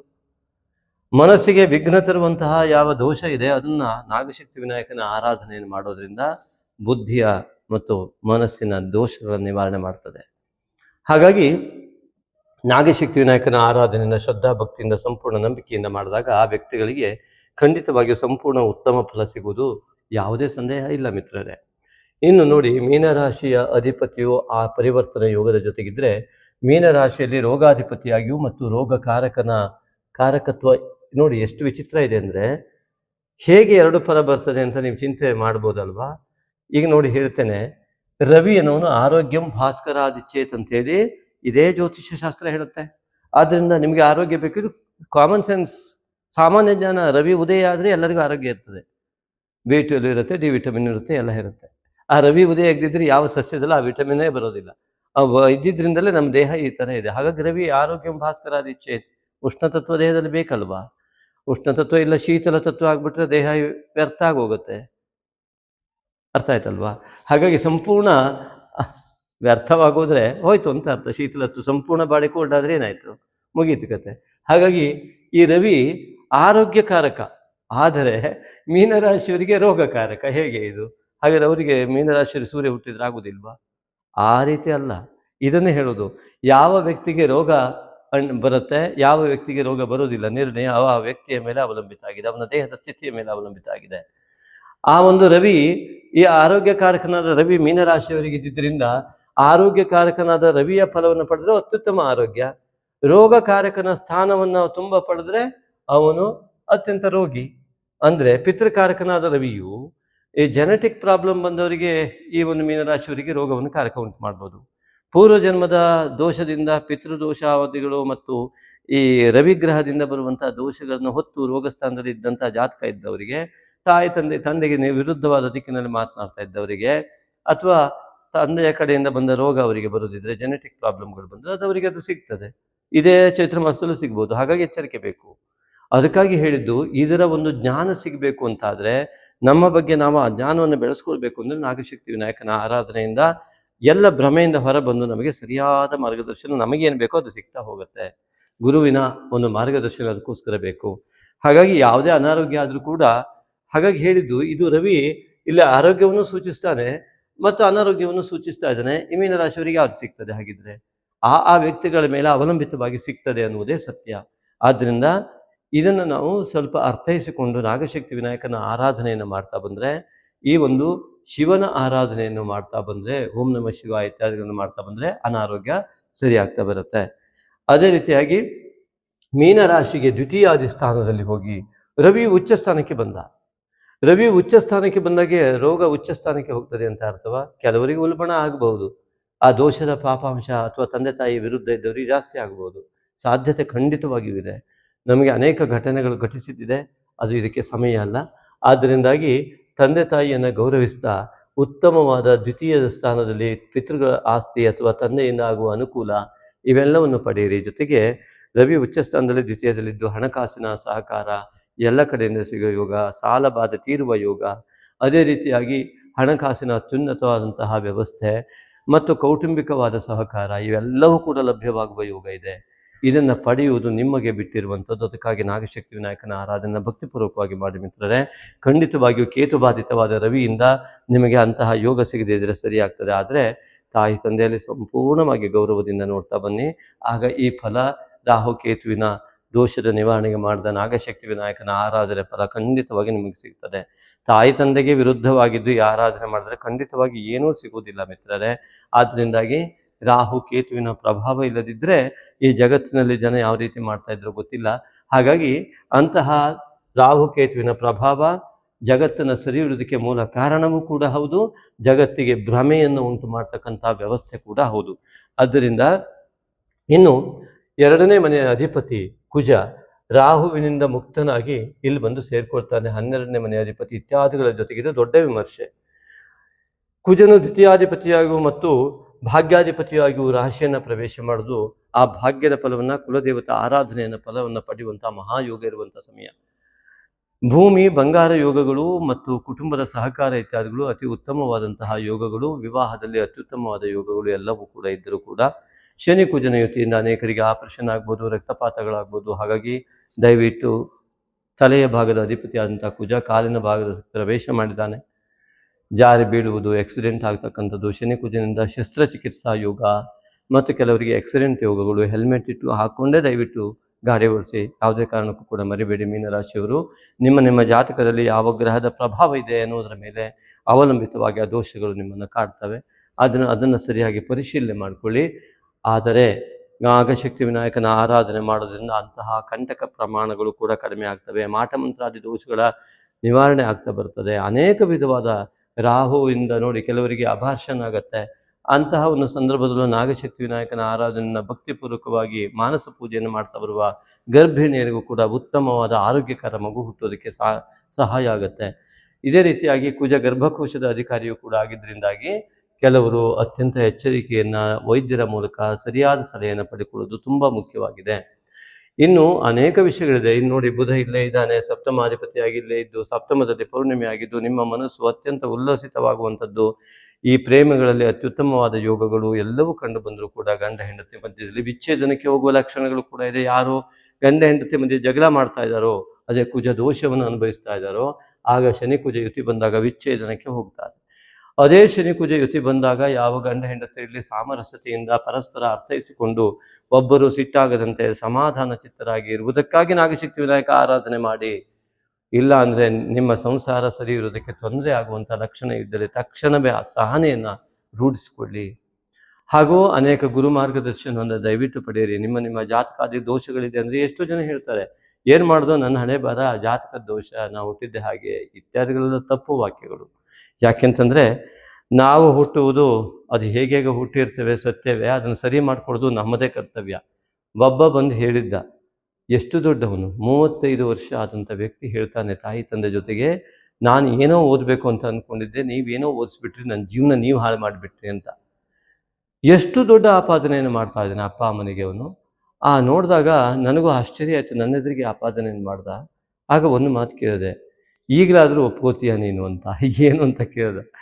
ಏನಿಲ್ಲ, ಅಪ್ಪ ಅಮ್ಮನೇ ನೀವು ಜೀವನ ಹಾಳು ಮಾಡಿದ್ದು ಅಂತ ನೀನು ಒಪ್ಕೋತೀಯ ಅಂತ ಕೇಳಿದೆ. ಹೌದು, ಖಂಡಿತ ಅವರೇ ಹಾಳು ಮಾಡಿದ್ದು ಅಂತಂದ. ಹಾಗಿದ್ರೆ ಈಗ ನನ್ನ ಮಾತಿಗೆ ನೀನು ಒಪ್ಕೊಳ್ಳೇಬೇಕು ಅಂತಂದೆ. ಏನು ಅಂತ ಕೇಳ್ದ. ನಿನ್ನ ಜೀವನವನ್ನು ನಿರ್ವಹಣೆ ಮಾಡುವಂತಹ ನಿರ್ಧಾರ ಶಕ್ತಿ, ಯೋಚನಾ ಶಕ್ತಿ, ನಿನ್ನ ಆತ್ಮಬಲ, ಮನೋಬಲ ಯಾವುದು ನಿನಗಿಲ್ಲ ಅಂತ ಒಪ್ಕೊಳ್ತೀಯಾ ಅಂತ ಕೇಳಿದೆ. ನಿನ್ನ ಜೀವನವನ್ನು ತಂದೆ ತಾಯಿರೇ ಹಾಳು ಮಾಡಿದಂದ್ರೆ ಈಗಲಾದರೂ ಜೀವನ ನಿರೂಪಣೆ ಮಾಡ್ಕೊಳ್ಬೋದಲ್ವಾ ಅಂತ. ಇಂತಹ ವಿಡಂಬನಾತ್ಮಕವಾದ ಚಿಂತನೆಗಳು ಬೇಕಷ್ಟಿದ್ದಾವೆ. ಯಾವುದನ್ನು ಬೇಕಾದ್ರೂ ತಪ್ಪು ಅಂತ ಹೇಳೋದಕ್ಕೆ 1000 ಜನ ಸಿಗ್ತಾರೆ, ಒಳ್ಳೇದಿದೆ ಅಂತ ಹೇಳೋದಕ್ಕೆ ಜನ ಸಿಗುವುದಿಲ್ಲ. ಇದೇ ಸಮಸ್ಯೆ ಇರುವುದು ಸಮಾಜದಲ್ಲಿ. ಆದ್ದರಿಂದಾಗಿ ನಿಮಗೆ ನಾಗಶಕ್ತಿ ವಿನಾಯಕನ ಆರಾಧನೆಯನ್ನು ಮಾಡುವುದರಿಂದಲೇ ನಿಮಗೆ ಅನೇಕ ದೋಷಗಳ ನಿವಾರಣೆ ಆಗ್ತದೆ, ನಿಮ್ಮ ಜ್ಞಾನೋದಯಕ್ಕೆ ಕಾರಣವಾಗ್ತದೆ. ಖಂಡಿತವಾಗಿಯೂ ನೀವು ಅದನ್ನು ಮಾಡ್ತೀರಾ ಅಂತ ನಮ್ಮ ಸಂಪೂರ್ಣ ನಂಬಿಕೆ ಇದೆ. ಅದನ್ನು ಮಾಡುವ ಮೂಲಕ ನಿಮ್ಮ ಜೀವನ ಪಾವನ ಮಾಡಿಕೊಳ್ಳಿ. ಅದೇ ರೀತಿಯಾಗಿ ಇನ್ನು ಇಲ್ಲಿ ನೋಡಿ, ತೃತೀಯಾಧಿಪತಿ ಶುಕ್ರ, ಅವನು ಕೂಡ ದ್ವಿತೀಯಕ್ಕೆ ಬಂದಿದ್ದಾನೆ. ಮಾತುಕತೆಯಿಂದ, ಹೆಂಡತಿಯ ಜಾತಕದ ಬಲದಿಂದ ಇತ್ಯಾದಿಗಳಿಂದ, ಅಕ್ಕ ತಂಗಿಯರ ಸಹಕಾರದಿಂದ ಆರ್ಥಿಕ ಉನ್ನತಿ, ಚತುರ್ಥದಲ್ಲಿ ಮಾನಸಿಕ ನೆಮ್ಮದಿ, ಹಾಗೂ ಪಂಚಮದ ಅಧಿಪತಿಯಾದ ಪೌರ್ಣಿಮೆಯ ದಿವಸ ನೀವು ಸಪ್ತಮದಲ್ಲಿದ್ದರಿಂದಾಗಿ ಆ ಹೆಂಡತಿ ಮತ್ತು ಗಂಡಂದಿರಿಂದ ಪರಸ್ಪರ ವಿಮರ್ಶೆಯಿಂದ ಉತ್ತಮ ಜ್ಞಾನ ಪ್ರಾಪ್ತಿ ಕೂಡ ಆಗುತ್ತೆ. ಪೌರ್ಣಿಮೆ ಮತ್ತು ಈ ಒಂದು ಅಮಾವಾಸ್ಯೆ ನಿಮ್ಮ ಅನುಷ್ಠಾನ ಸಂಪೂರ್ಣ ಜ್ಞಾನದಾಯಕವಾಗಿ ಪರಿಣಮಿಸುತ್ತೆ. ಪಂಚಮಾಧಿಪತಿಯು ನಿಮಗೆ ಚಂದ್ರನೇ ಆಗಿರುವುದರಿಂದ ಮಾತೃಸ್ಥಾನದ ಅತ್ಯುತ್ತಮವಾದಂತಹ ಅನುಗ್ರಹ ಉಂಟಾಗುತ್ತೆ. ಅದೇ ರೀತಿಯಾಗಿ ನಿಮ್ಮ ಉತ್ತಮವಾದ ಜ್ಞಾನ, ಅಲೌಕಿಕ ಜ್ಞಾನ ಮತ್ತು ಲೌಕಿಕ ಜ್ಞಾನ, ಇದು ನಿಮ್ಮ ಕಂಪ್ಯೂಟರ್ ಜ್ಞಾನ, AI ಜ್ಞಾನ ಎಲ್ಲ ಇದು ಪೌರ್ಣಿಮೆಯ ದಿವಸದ ಸಂಕಲ್ಪದ್ದು. ಅದೇ ರೀತಿಯಾಗಿ ಈ ಜನ್ಮದಲ್ಲಿ ಏನೇನೆಲ್ಲ ಒಳ್ಳೊಳ್ಳೆ ಕೆಲಸವನ್ನು ಮಾಡಬೇಕು, ಅದಕ್ಕೆ ಏನೇನು ಮಾಡಬೇಕು, ಯಾವ ಕೆಲಸದಿಂದ ಉತ್ತಮ ಫಲ ಸಿಗತ್ತೆ, ಏನು ಮಾಡಬೇಕು ಅಂತೆಲ್ಲ ಯೋಚಿಸುವಂತಹ ಕ್ರಮ ಈ ಒಂದು ಚಂದ್ರ ಪೌರ್ಣಿಮೆಯ ಅನುಷ್ಠಾನದಿಂದ. ಅಧ್ಯಾತ್ಮ ಸಾಧನೆ, ಅನೇಕ ಜ್ಞಾನ, ಯಾವ್ಯಾವ ರೀತಿಯಾಗಿ ನಾವು ಹುಟ್ಟಿದ್ದೇವೆ, ನಮ್ಮ ಬಗೆಯ ನಮ್ಮ ಮೂಲ ನಾವು ಹುಟ್ಟಿರೋದು ಯಾಕೆ, ನಮ್ಮ ಜೀವನ ಸಾರ್ಥಕತೆ ಆಗೋದು ಯಾವಾಗ, ನಮಗೆ ಇರುವಂತಹ ಸ್ಕಿಲ್ ಯಾವುದು, ಅದನ್ನು ಹೇಗೆ ಬಳಸಬೇಕು, ಆ ಸ್ಕಿಲ್ಲನ್ನು ನಮ್ಮ ಬಗ್ಗೆ ನಾವು ಅಧ್ಯಯನ ಮಾಡ್ಕೊಳ್ತಕ್ಕಂತಹ ಮತ್ತು ಆತ್ಮಚಿಂತನೆ ಮಾಡ್ತಕ್ಕಂತಹ ಎಲ್ಲ ಸಂಕಲ್ಪ ಅಮಾವಾಸ್ಯೆಯಿಂದಾಗಬೇಕು. ಆ ಮಾಡಿ ನಾಗಶಕ್ತಿ ವಿನಾಯಕನ ಆರಾಧನೆ ಮಾಡಿ, ಆಗ ನೋಡಿ ಇವೆಲ್ಲ ದೋಷಗಳ ನಿವಾರಣೆ ನಿಮಗೆ ನೀವೇ ಮಾಡ್ಕೊಳ್ತಾ ಬರ್ತೀರಾ. ಇನ್ನೂ ತಿಳಿಯದ ಪಕ್ಷದಲ್ಲಿ ನಿಮ್ಮ ಜಾತಕಾದಿಗಳ ದೋಷ ಇದ್ದಲ್ಲಿ ಅದು ವಿಮರ್ಶೆ ಮಾಡಿಕೊಳ್ಬೇಕು. ಆದರೆ ನಿಮಗೆ ಸರಿಯಾದ ಮಾರ್ಗದರ್ಶನ, ವೈದ್ಯರಲ್ಲಿ ಹೋಗಲಿ ಅಥವಾ ಇನ್ಯಾವುದೇ ಕ್ಷೇತ್ರದಲ್ಲಿ ಹೋದರೂ ಕೂಡ, ಯಾವುದೇ ಜಾಬ್ ಮಾಡ್ತಾ ಇದ್ರು ಕೂಡ ಅಲ್ಲಿ ನಿಮಗೆ ಮಾರ್ಗದರ್ಶನ ಸರಿ ಸಿಗದೆ ಹೋಗ್ಬೋದು. ಅದರ ಮಾರ್ಗದರ್ಶನ ಇತ್ಯಾದಿಗಳು ಸರಿಯಾಗಿ ಸಿಗುವುದಕ್ಕಾಗಿ ಯೋಗಗಳು ಓಪನ್ ಆಗಬೇಕು, ತೆರೀಬೇಕು. ಅದಕ್ಕೋಸ್ಕರವಾಗಿ ನಾಗಶಕ್ತಿ ವಿನಾಯಕನ ಆರಾಧನೆ ಮಾಡಿ, ಮೂಲಾಧಾರ ಚಕ್ರದ ಅಧಿಪತಿ ಅವನು ಇದ್ದಾಗ ಮಾತ್ರ ಆ ನಾಗ, ಆ ಮೂಲಾಧಾರದಿಂದ ಬರುವ ಸಮಸ್ತ ಚಕ್ರಗಳು ಕೂಡ ಸಂಪೂರ್ಣವಾಗಿ ಕಾರ್ಯ ಪ್ರವೃತ್ತವಾಗುವುದಕ್ಕೆ ನಾಗಶಕ್ತಿ ವಿನಾಯಕನ ಆರಾಧನೆ ಬೇಕು. ಇನ್ನು ಷಷ್ಠದಲ್ಲಿ ರೋಗಸ್ಥಾನದಲ್ಲಿ ಕೇತು ಇದ್ದು ಹೊಟ್ಟೆಯ ಸ್ಥಾನದಲ್ಲಿ ಇರುವುದರಿಂದ ಆಹಾರದ ಬಗ್ಗೆ ಅತಿ ಹೆಚ್ಚಿನ ಗಮನ ಬೇಕು ಮಿತ್ರರೇ. ಯಾಕೆಂದರೆ ರವಿ ಆರೋಗ್ಯಕಾರಕನಾಗಿ ಆರೋಗ್ಯದ ಅಧಿಪತಿ ಕೂಡ ಅವನಾಗಿದ್ದು ಅಲ್ಲಿ ಕೇತು ನಿಂತಿರುವುದರಿಂದ ನಿಮ್ಮ ಇವತ್ತಿನ ಆಹಾರ 10 ದಿವಸದ ನಂತರದ ಅನಾರೋಗ್ಯಕ್ಕೆ ಕಾರಣವಾಗಬಹುದು. ಆರೋಗ್ಯದ ಬಗ್ಗೆ ಅತಿ ಹೆಚ್ಚಿನ ಹಸಿವೆ ಆಗದೆ ಇರುವಂಥ ಅನುಭವ ಆಯುರ್ವೇದ ಔಷಧಿಯನ್ನು ತೆಗೆದುಕೊಳ್ಳಿ. ಹಾಗೆ ಇನ್ನು ಸಪ್ತಮದ ಅಧಿಪತಿ ಸಪ್ತಮದಲ್ಲಿ ಪೂರ್ಣಿಮೆ, ಮನಸ್ಸು ಉಲ್ಲಸಿತವಾಗುತ್ತೆ. ನಿಮಗೆ ಅತ್ಯಂತ ಸಾಮರಸ್ಯತೆ ಗಂಡ ಹೆಂಡತಿರ ಮಧ್ಯದಲ್ಲಿ, ಪ್ರೇಮಿಗಳ ಮಧ್ಯದಲ್ಲಿ ಲಭ್ಯವಾಗುತ್ತೆ. ಇನ್ನು ಯಾರೋ ಕೇಳಿದ್ರು ಸಂತಾನದ ಬಗ್ಗೆ ಹಾಕಿ ಅಂತ, ಆ ಸಂತಾನದ ಬಗ್ಗೆ ಹೇಳಲಿಕ್ಕೆ ಬರೋದಿಲ್ಲ. ಅವರಿಬ್ಬರು ಜಾತಕ ನೋಡಿಕೊಂಡು ಎಲ್ಲ ಹೇಳಿ ವಿಮರ್ಶೆ ಮಾಡಬೇಕಾಗತ್ತೆ. ಅಂಥದ್ದನ್ನು ನಾವು ಹೇಳುವುದಿಲ್ಲ. ಅದಕ್ಕೋಸ್ಕರವಾಗಿ ಇಲ್ಲಿ ನೋಡಿ, ಇಲ್ಲಿ ಅಷ್ಟಮಾಧಿಪತಿಯಾದ ಶುಕ್ರ ಕೂಡ ದ್ವಿತೀಯಕ್ಕೆ ಬಂದಿದ್ದಾನೆ. ಇದು ಉತ್ತಮ ಫಲವನ್ನೇ ಕೊಡ್ತಾ ಇದೆ. ಹಣಕಾಸಿನ ಮತ್ತು ಪತ್ನಿ ಕಾರಕತ್ವ ಇತ್ಯಾದಿಗಳು ಅತ್ಯುತ್ತಮವಾಗಿದೆ. ಇನ್ನು ಭಾಗ್ಯಾಧಿಪತಿಯಾದ ಕುಜ ಲಗ್ನದಲ್ಲಿರೋದ್ರಿಂದ ನಿಮ್ಮ ಯಾವ್ಯಾವ ಭಾಗ್ಯಗಳು ಪೂರ್ವ ಜನ್ಮದಿಂದ ಪಡೆದಂತಹ ಯಾವುದಾದ್ರು ಒಳ್ಳೆಯ ಯೋಗ ಇದ್ರೆ ಈಗ ಅದು ತೆರೆಯುವಂಥ ಸಮಯ, ಪಡೆಯುವಂಥ ಸಮಯ. ಕುಲದೇವರ ಆರಾಧನೆ ಮಾಡಿದರೆ ಪಿತೃವರ್ಗದ ಆಶೀರ್ವಾದವನ್ನು ಪಡೆಯುವ ಯೋಗ ಇತ್ಯಾದಿಗಳು ಅತ್ಯಂತ ಉತ್ತಮವಾದ ಸಮಯ ನಿಮಗಾಗಿದೆ ಮಿತ್ರರೇ. ಇನ್ನು ದಶಮಾಧಿಪತಿಯಾದ ಗುರುವು ಚತುರ್ಥದಲ್ಲಿ ಇಲ್ಲಿಯ ಸ್ಥಾನದ ವ್ಯವಸ್ಥೆಯನ್ನು ಕೊಡುವುದರಿಂದ ನೀವು ಬಯಸಿದ ಉದ್ಯೋಗದಲ್ಲಿ ಅಥವಾ ಸ್ವಂತ ಉದ್ಯೋಗದಲ್ಲಿ ಅತ್ಯಂತ ಯಶಸ್ಸನ್ನು ಕಾಣುವ ಯೋಗ ಅಂತೂ ಈ ಸಮಯದಲ್ಲಿ ಚೈತ್ರ ಮಾಸದಲ್ಲಿ ನಿಮಗಿದೆ. ಅದು ನಿಮಗೆ ಸಿಗುವಂತಾಗಲಿ. ಅದಕ್ಕೆ ಭ್ರಮೆಗೆ ಒಳಗಾಗದಂತಹ ದೋಷ ಏನಿದೆ, ಭ್ರಮೆಗೆ ಒಳಗಾಗುವ ದೋಷ ಇದೆ, ಅದು ನಿವಾರಣೆಗೆ ನಾಗಶಕ್ತಿ ವಿನಾಯಕ ನಿಮಗೆ ಖಂಡಿತ ಅನುಗ್ರಹ ಮಾಡ್ತಾನೆ.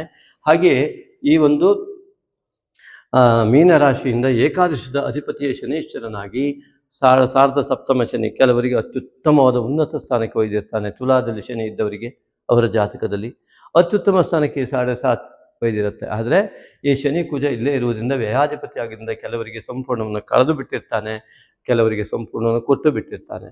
ಹಾಗಾಗಿ ಯಾರಿಗೆ ಕೊಡ್ತಾನೆ, ಯಾರಿಗೆ ಕೊಡೋದಿಲ್ಲ, ಇದನ್ನ ಅರಿವು ನಿಮಗಾಗಬೇಕು ಅಂದರೆ ನಾಗಶಕ್ತಿ ವಿನಾಯಕನ ಆರಾಧನೆ ಮಾಡುವ ಮೂಲಕ ರಾಹುಕೇತು ದೋಷಗಳಿಂದ ಆ ಎಲ್ಲ ಮನೆಗಳ ದೋಷಗಳನ್ನು ಮತ್ತು ಬಾಧಿತವಾದ ಎಲ್ಲ ಗ್ರಹಗಳ ದೋಷಗಳನ್ನು ನಿವಾರಣೆ ಮಾಡಿಕೊಳ್ಳುವ ಮೂಲಕವಾಗಿ ನೀವು ಖಂಡಿತವಾಗಿಯೂ ಅತ್ಯುತ್ತಮವಾದ ಫಲವನ್ನೇ ನೀವು ಪಡೆಯಲಿ ಅನ್ನುವ ಆಶಯದೊಂದಿಗೆ ಭಗವಂತ ಶ್ರೀ ನಾಗಶಕ್ತಿ ವಿನಾಯಕನಲ್ಲಿ ಆರಾಧನೆಯ ಫಲ ನಿಮಗೆ ಸಿಗಲಿ ಅಂತ ನಾವು ಪ್ರಾರ್ಥನೆ ಮಾಡಿಕೊಳ್ಳುವುದರ ಜೊತೆಗೆ ತ್ಯಾಗೇನೈಕೆ ಅಮೃತತ್ವಮಾನಶು ಎಂಬ ನಾರಾಯಣ ಉಪನಿಷತ್ತು ಇದಕ್ಕೊಂದು ಉದಾಹರಣೆ. ತ್ಯಾಗದಿಂದ ಮಾತ್ರ ಅಮೃತತ್ವವನ್ನು ಪಡೆದಿರುವಂಥ.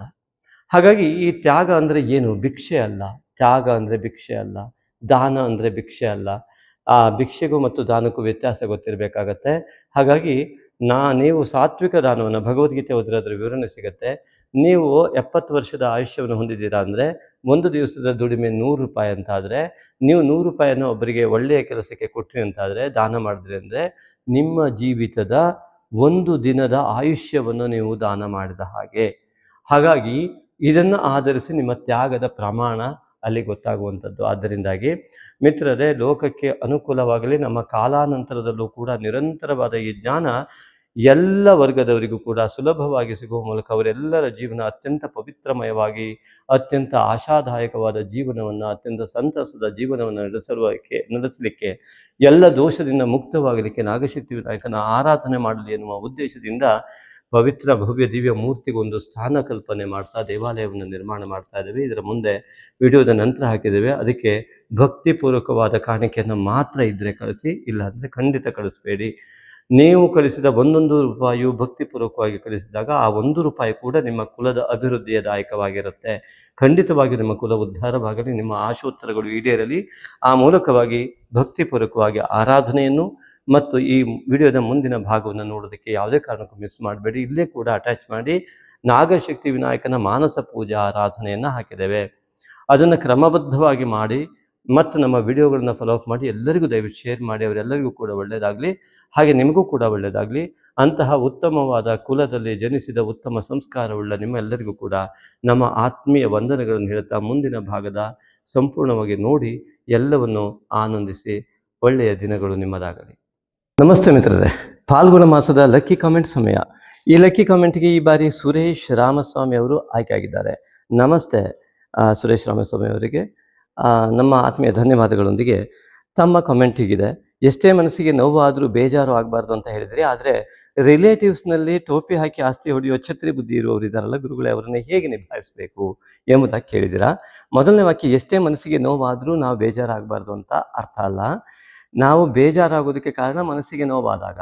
ಮನಸ್ಸಿಗೆ ನೋವನ್ನೇ ಮಾಡ್ಕೊಳ್ಬೇಡಿ. ಉದಾಹರಣೆಗೆ ಯಾರೋ ನಮಗೆ ಬೈದರು ಅಥವಾ ಇನ್ನೇನು ಹೇಳಿದ್ರು ಅಂತಾದರೆ ನಾವು ಅದನ್ನು ಸ್ವೀಕರಿಸುವಾಗ ನೋವಿನ ರೂಪದಲ್ಲಿ ನಾವು ಸ್ವೀಕರಿಸಬಾರ್ದು ಎಂಬುದಾಗಿ ನಮ್ಮ ಮಾತಿನ ಅರ್ಥ. ಹೇಗೆ ಅಂತ ಕೇಳಿದರೆ, ಅವರು ನಮ್ಮ ಮನಸ್ಸನ್ನು ನೋಯಿಸುವುದಕ್ಕೆ, ನಮಗೆ ಬೇಸರ ಮಾಡುವುದಕ್ಕಾಗಿಯೇ ಅವರು ಬೈತಾ ಇರ್ತಾರೆ. ಅವರ ಉದ್ದೇಶವನ್ನು ಈಡೇರಿಸುವುದು ನಮ್ಮ ಕರ್ತವ್ಯ ಆಗಬಾರದು.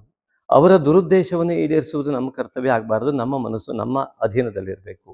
ಅವರ ಉದ್ದೇಶವನ್ನೇ ಈಡೇರಿಸುವುದು, ಅವರು ನಮಗೆ ಬೇಸರ ಆಗಲಿ ನೋವಾಗಲಿ ಅಂತಲೇ ಮಾತನಾಡ್ತಾರೆ. ಅದಿಲ್ಲದಿದ್ದರೆ ಯಾಕೆ ಹಾಗೆ ಮಾತಾಡ್ತಾರೆ? ಆ ಉದ್ದೇಶ ಈಡೇರಿಸುವ ಅನಿವಾರ್ಯತೆ ನಮಗೇನಿರುವುದಿಲ್ಲ. ಆದ್ದರಿಂದಾಗಿ ನಮ್ಮ ಮನಸ್ಸು ನಮ್ಮ ಅಧೀನದಲ್ಲಿದ್ದಾಗ ಅವರ ಉದ್ದೇಶ ವಿಫಲವಾಗ್ತದೆ. ಇದು ಮೊದಲನೇದು. ಎರಡನೇದು, ಈಗ ಉದಾಹರಣೆ, ಅವರು ಬೈದಾಗ ನನಗೆ ಮನಸ್ಸು ನೋವಾಯಿತು ಅಂತಂದರೆ ತಪ್ಪು. ಅವ್ರು ಬೈದರೂ ನನಗೆ ಮನಸ್ಸು ನೋವಾಗಿಲ್ಲ ಅಂದರೆ ನಾನು ಅವರ ಅಧೀನದಲ್ಲಿ ನಾನು ಕೆಲಸ ಮಾಡಿಲ್ಲ, ನನ್ನ ಮನಸ್ಸು ಅತ್ಯಂತ ಸ್ಥಿರತ್ವದಿಂದ ಇದೆ ಅಂತ ಅರ್ಥ.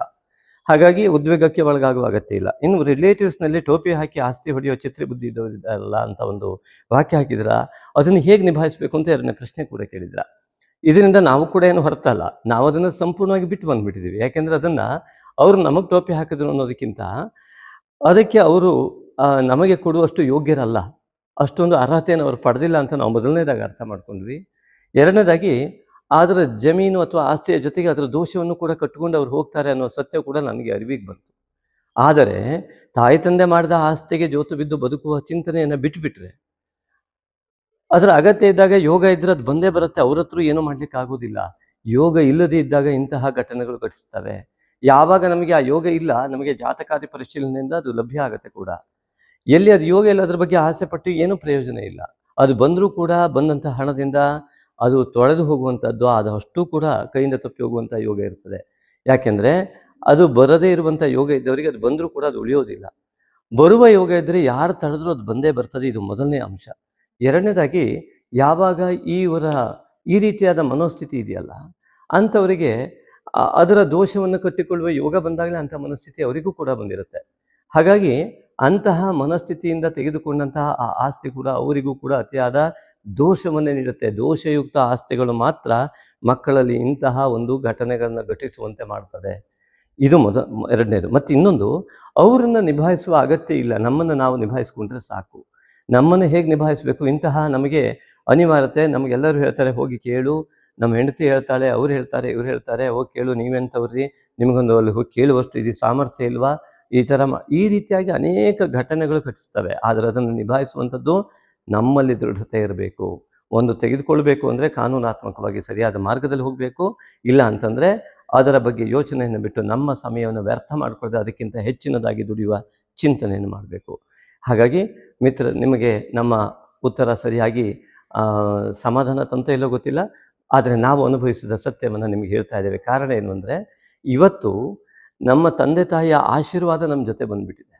ಅದನ್ನು ಯಾರೂ ಕಸಿಯೋದಕ್ಕೆ ಆಗೋದಿಲ್ಲ. ಎಷ್ಟೇ ದುರ್ಬುದ್ಧಿ ಮಾಡಿದರೂ ಅದು ಯಾವ ಕಾರಣಕ್ಕೂ ಅದು ಡಿಲೀಟ್ ಆಗೋದೇ ಇಲ್ಲ.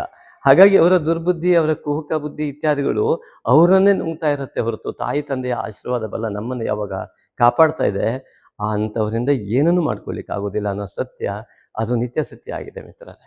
ಹಾಗಾಗಿ ಸುರೇಶ್ ಸ್ವಾಮಿಯವರೇ, ಇದು ನಮ್ಮ ಉತ್ತರ. ಹಾಗೆಯೇ ಎಲ್ಲರಿಗೂ ಕೂಡ ಹೇಳ್ತೇನೆ, ಈ ಒಂದು ಯಾವ ಚೈತ್ರ ಮಾಸದಕ್ಕೂ ಕೂಡ ಎಲ್ಲರೂ ಉತ್ತಮ ಕಾಮೆಂಟ್ಗಳನ್ನು ಮಾಡಿ ಅಂತ ಕೇಳ್ಕೊಳ್ತೇನೆ. ಲಕ್ಕಿ ಕಾಮೆಂಟಿಗೆ ಸೆಲೆಕ್ಟ್ ಆಗಿ ಮುಂದಿನ ವಿಡಿಯೋವನ್ನು ಖಂಡಿತವಾಗಿ ನೋಡಿ, ತಪ್ಪದೆ ಮುಂದಿನ ವಿಡಿಯೋ ನಿಮಗಾಗಿದೆ. ಈ ಮುಂದಿನ ಭಾಗ. ಧನ್ಯವಾದಗಳು. ಭಗವಾನ್ ಸದ್ಗುರು ಶ್ರೀ ಜಗದ್ಗುರು ಆದಿಶಂಕರಾಚಾರ್ಯರ ನುಡಿಯಂತೆ ಪೂಜೆಗಳಲ್ಲಿ ಅತ್ಯಂತ ಶ್ರೇಷ್ಠ ಪೂಜೆ ಮಾನಸ ಪೂಜೆ. ಲೋಕ ಕಲ್ಯಾಣಾರ್ಥವಾಗಿ ಅನೇಕ ಶ್ರದ್ಧಾಳುಗಳ ನಿರಂತರ ಬೇಡಿಕೆಯ ಮೇರೆಗೆ ಈ ಒಂದು ಶ್ರೇಷ್ಠವಾದ ನಾಗಶಕ್ತಿ ವಿನಾಯಕನ ಮಾನಸ ಪೂಜೆಯನ್ನು ನಾಗಯಜ್ಞೋಪವೀತಧಾರಿಯಾದಂತಹ ನಾಗಶಕ್ತಿ ವಿನಾಯಕನಿಗೆ ಸಮರ್ಪಿಸುತ್ತಿದ್ದೇವೆ. ನಿತ್ಯವೂ ಒಂದೇ ಸಮಯವನ್ನು ನಿರ್ಧರಿಸಿ ನಿಗದಿಪಡಿಸಿಕೊಂಡು ಶ್ರದ್ಧೆ ಭಕ್ತಿಯಿಂದ ಶ್ರದ್ಧಾಳುವು ನಾಗಶಕ್ತಿ ವಿನಾಯಕನ ಈ ಮಾನಸ ಪೂಜಾರಾಧನೆಯನ್ನು ಯಥಾಕ್ರಮವಾಗಿ ಮಾಡಿದಲ್ಲಿ ಸಮಸ್ತ ಫಲಗಳು ಲಭ್ಯವಾಗುವುದರಲ್ಲಿ ಶ್ರೀ ನಾಗಶಕ್ತಿ ವಿನಾಯಕನ ಸಂಪೂರ್ಣ ಅನುಗ್ರಹ ಸಿಗುವುದರಲ್ಲಿ ಯಾವುದೇ ಸಂದೇಹವಿಲ್ಲ. ಸಂಪೂರ್ಣ ನಂಬಿಕೆಯಿಂದ ಶ್ರದ್ಧಾ ಭಕ್ತಿಗಳನ್ನು ಮೈಗೂಡಿಸಿಕೊಂಡು ಧ್ಯಾನಾವಸ್ಥೆಯಲ್ಲಿ ಕುಳಿತು ಬೆನ್ನನ್ನು ನೇರವಾಗಿ ಇಟ್ಟುಕೊಂಡು ಕಣ್ಣನ್ನು ಮುಚ್ಚಿಕೊಂಡು ನಿಧಾನವಾದ ಉಸಿರಾಟವನ್ನು ತೆಗೆದುಕೊಳ್ಳುತ್ತಾ ಭವ್ಯ ದಿವ್ಯ ಮೂರ್ತಿಯಾದಂತಹ ನಾಗಶಕ್ತಿ ವಿನಾಯಕನ ಮೂರ್ತಿಯನ್ನು ಮನಸ್ಸಿನ ಪರದೆಯ ಮೇಲೆ ಮೂಡಿಸಿಕೊಂಡು ನಮಗೂ ನಮ್ಮ ಕುಟುಂಬಕ್ಕೂ ನಮ್ಮ ಊರಿಗೂ ನಮ್ಮ ರಾಜ್ಯಕ್ಕೂ ನಮ್ಮ ದೇಶಕ್ಕೂ ನಮ್ಮ ಜಗತ್ತಿಗೂ ಕೂಡ ಸಂಪೂರ್ಣವಾಗಿ ನಾಗಶಕ್ತಿ ವಿನಾಯಕನ ಅನುಗ್ರಹ ಉಂಟಾಗಿ ಸಮಸ್ತವೂ ಒಳಿತಾಗಲಿ ಎನ್ನುವ ಮನೋಭಾವದೊಂದಿಗೆ ಸಂಕಲ್ಪ ಮಾಡಿಕೊಳ್ಳಬೇಕು. ಅಸ್ಮಿನ್ ಶುಭ ದಿನೇ ಮಮ ಸಮಸ್ತವಿಧ ದೋಷ ನಿವಾರಣದ್ವಾರ ಸಮಸ್ತವಿಧ ಯಶಃ ಪ್ರಾಪ್ತ್ಯರ್ಥಂ ಶ್ರೀ ನಾಗಶಕ್ತಿ ವಿನಾಯಕ ಮಾನಸ ಪೂಜಾರಾಧನಂ ಕರಿಷ್ಯೆ. ಅಥ ಧ್ಯಾನಂ ಪ್ರಸನ್ನವದನಂ ದೇವಂ ಪ್ರಮೋದದಾಯಕಂ ವಿಭುಂ ಪ್ರವಿಘ್ನಚ್ಛೇದಕಂ ದಿವ್ಯಂ ಪ್ರವಂದೇ ಫಲದಾಯಿನಂ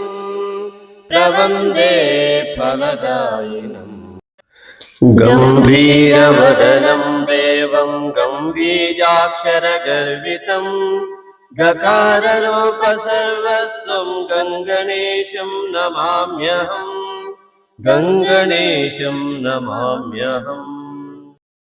ವಿದ್ಯಾ ವಿವಾಹ ಯಜ್ಞಾನಾಂ ವಂದೇ ವಿಘ್ನ ನಿವಾರಿಣಂ ನಾಗಶಕ್ತಿ ಸಮಾಯುಕ್ತಂ ನಾಗಯಜ್ಞೋಪವೀತೇನ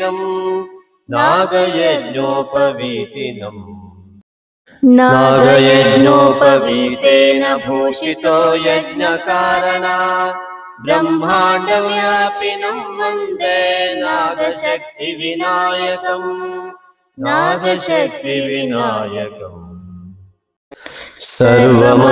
ಸರ್ವಮಂಗಲಮಾಂಗಲ್ಯಂ ಸರ್ವಶಕ್ತಿ ಪ್ರದಾಯಕಂ ವಂದೇಹಂ ಸತತಂ ಭಕ್ತ್ಯಾ ನಾಗಶಕ್ತಿ ವಿನಾಯಕಂ ಧ್ಯಾಯಾಮಿ ದೇವದೇವೇಶ ಭಕ್ತಾನಾಂ ಧ್ಯಾನಗೋಚರ ಬ್ರಹ್ಮಾಂಡ ವ್ಯಾಪಿನಂ ವಂದೇ ನಾಗಶಕ್ತಿ ವಿನಾಯಕಂ ಭಕ್ತಾನಾಂ ಧ್ಯಾನಗೋಚರಾಯ ನಮಃ. ಧ್ಯಾನಂ ಸಮರ್ಪಯಾಮಿ. ಆವಾಹಯಾಮಿ ತೇ ಭಕ್ತ್ಯಾ ಶೀಘ್ರಮಾಗಚ್ಚ ಹೇ ಪ್ರಭೋ ಬ್ರಹ್ಮಾಂಡ ವ್ಯಾಪಿನಂ ವಂದೇ ನಾಗಶಕ್ತಿ ವಿನಾಯಕಂ ಬ್ರಹ್ಮಾಂಡ ವ್ಯಾಪಿನೇ ಪ್ರಭವೇ ನಾಗಶಕ್ತಿ ವಿನಾಯಕಾಯ ನಮಃ. ಆವಾಹನಂ ಸಮರ್ಪಯಾಮಿ. ಸ್ವಾಗತಂ ಸರ್ವಗರ್ವಘ್ನ ಸರ್ವವಿಘ್ನಹರೋ ಭವ ಬ್ರಹ್ಮಾಂಡ ವ್ಯಾಪಿನಂ ವಂದೇ ನಾಗಶಕ್ತಿ ವಿನಾಯಕಂ ಸರ್ವಗರ್ವಘ್ನಾಯ ನಮಃ. ಸ್ವಾಗತಂ ತೇ ವ್ಯಾಹರಿಷ್ಯಾಮಿ. ಆಸನಮರ್ಪಯೇ ತುಭ್ಯಂ ವಿರಾಜಯ ಮಹಾಪ್ರಭೋ ಬ್ರಹ್ಮಾಂಡ ವ್ಯಾಪಿನಂ ವಂದೇ ನಾಗಶಕ್ತಿ ವಿನಾಯಕಂ ಮಹಾಪ್ರಭವೇ ನಮಃ.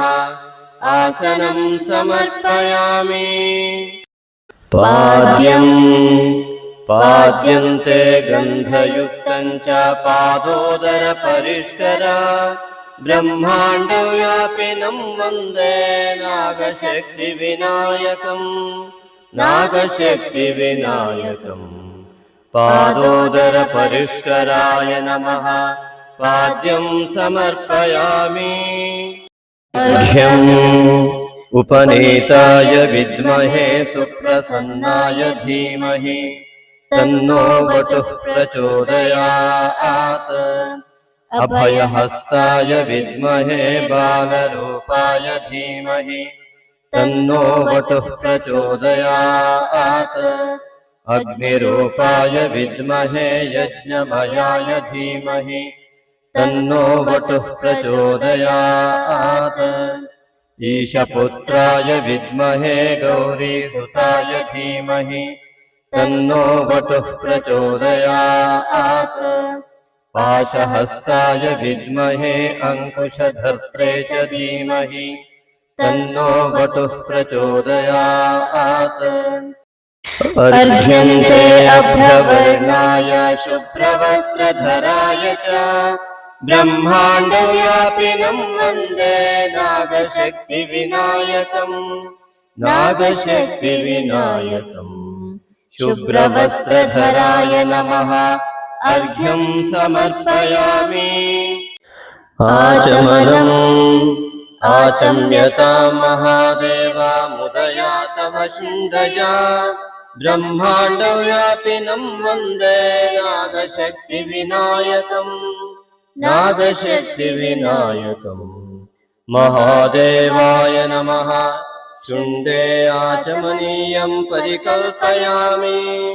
स्नानम् स्नापये निर्मलाकारा जाह्नवी सलिलादिभिः ब्रह्माण्डव्यापिनं वन्दे नागशक्तिविनायकम् नागशक्तिविनायकम् निर्मलाकाराय नमः स्नानं समर्पयामि आचमनम् आचम्यतां महादेवा मुदया तव शुण्डया ब्रह्माण्डव्यापिनं वन्दे नागशक्तिविनायकम् नागशक्तिविनायकम् महादेवाय नमः शुण्डे आचमनीयं परिकल्पयामि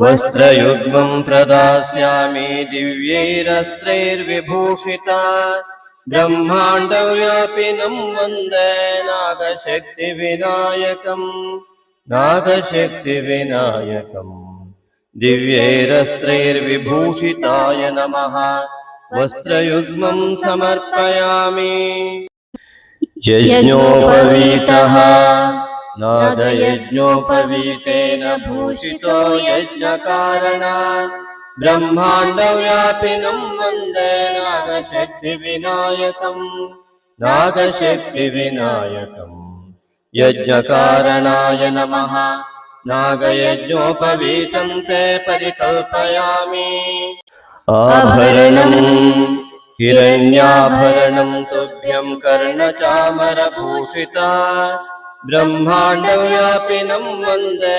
नागशक्तिविनायकम् नागशक्तिविनायकम् कर्णचामरभूषिताय नमः हिरण्याभरणं समर्पयामि गन्धः अष्टगन्धं ललाटे च इष्टबन्धप्रदायका ब्रह्माण्डव्यापिनं वन्दे नागशक्तिविनायकम् नागशक्तिविनायकम् इष्टबन्धप्रदायकाय नमः अष्टगन्धं समर्पयामि कुङ्कुमं भूषणार्थं ते अर्पये हेमकङ्कणा ब्रह्माण्डव्यापिनं वन्दे नागशक्तिविनायकम् नागशक्तिविनायकम् हेमकङ्कणाय नमः कुङ्कुमचूर्णं समर्पयामि हरिद्रां चूर्णरूपेण दास्ये दारिद्र्यचूर्णका ब्रह्माण्डव्यापिनं वन्दे नागशक्तिविनायकम् नागशक्तिविनायकम् दारिद्र्यचूर्णकाय नमः हरिद्राचूर्णं समर्पयामि चन्दनं चन्दनं च चतुर्हस्त चतुर्भद्रप्रदायक ब्रह्माण्डव्यापिनं वन्दे नागशक्तिविनायकम् नागशक्तिविनायकम् चतुर्भद्रप्रदायकाय नमः चन्दनं समर्पयामि पुष्पं पुष्पं सुगन्धयुक्तं च पुष्पदन्ताय अर्प्यते ब्रह्माण्डव्यापिनं वन्दे नागशक्तिविनायकम् नागशक्तिविनायकम् पुष्पदन्ताय नमः पुष्पाणि समर्पयामि दूर्वायुग्मं प्रदास्यामि सर्वदुःस्वप्ननाशका ब्रह्माण्डव्यापिनं वन्दे नागशक्तिविनायकम् नागशक्तिविनायकम् दुःस्वप्ननाशकाय नमः दूर्वायुग्मं समर्पयामि अर्चना ॐ उपनीताय नमः ॐ सुप्रसन्नाय नमः ॐ वटवे नमः ॐ अभयहस्ताय नमः ॐ बालरूपाय नमः ॐ अग्निरूपाय नमः ॐ यज्ञमयाय नमः ॐ ईशपुत्राय नमः ॐ गौरीसुताय नमः ॐ पाशहस्ताय नमः ॐ अङ्कुशधर्त्रे नमः ॐ नागशक्तिविनायकाय नमः तव नामार्चनं पुण्यं प्रसीद गणनायक ब्रह्माण्डव्यापिनं वन्दे नागशक्तिविनायकम् नागशक्तिविनायकम् गणनायकाय नमः नामपूजां समर्पयामि धूपमाघ्रापये तुभ्यं धूर्जटे प्रियनन्दन ब्रह्माण्डव्यापिनं वन्दे नागशक्तिविनायकम् नागशक्तिविनायकम् धूर्जटे प्रियनन्दनाय नमः धूपमाघ्रापयामि दीपः सुदीपास्ते प्रदर्श्यन्ते अज्ञानध्वान्तनाशका ब्रह्माण्डव्यापिनं वन्दे नागशक्तिविनायकम् नागशक्तिविनायकम् अज्ञानध्वान्तनाशकाय सुज्ञानकारिणे नमः सुदीपं ते दर्शयामि नैवेद्यम् लम्बोदरमहाकाय फलवैविध्यमर्पये ब्रह्माण्डव्यापिनं वन्दे नागशक्तिविनायकम् नागशक्तिविनायकम् प्राणाय नमः अपानाय नमः व्यानाय नमः उदानाय नमः समानाय नमः लम्बोदरमहाकायाय नमः समर्पितनैवेद्यैः तृप्तो भव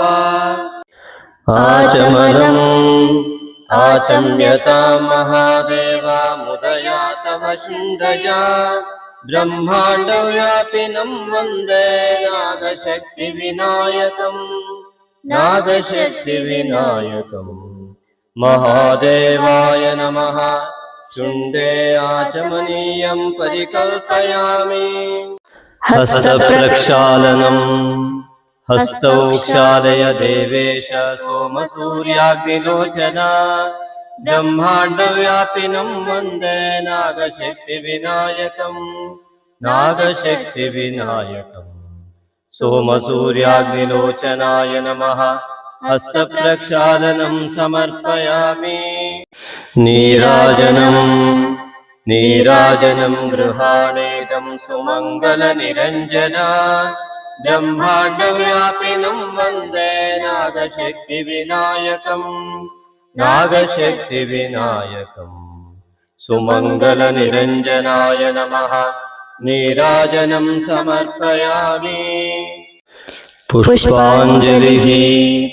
पुष्पाञ्जलिस्तु भक्त्या च सदन्ताभयमुद्रका ब्रह्माण्डव्यापिनं वन्दे नागशक्तिविनायकम् नागशक्तिविनायकम् सदन्ताभयमुद्रकाय नमः पुष्पाञ्जलिं समर्पयामि प्रदक्षिणनमस्कारः प्रदक्षिणनमस्काराः क्रियन्ते पापनाशका ब्रह्माण्डव्यापिनं वन्दे नागशक्तिविनायकम् नागशक्तिविनायकम् पापनाशकाय नमः प्रदक्षिणनमस्कारान् समर्पयामि प्रसन्नार्घ्यम् उपनीताय विद्महे सुप्रसन्नाय धीमहि तन्नो वटुः प्रचोदयात् अभयहस्ताय विद्महे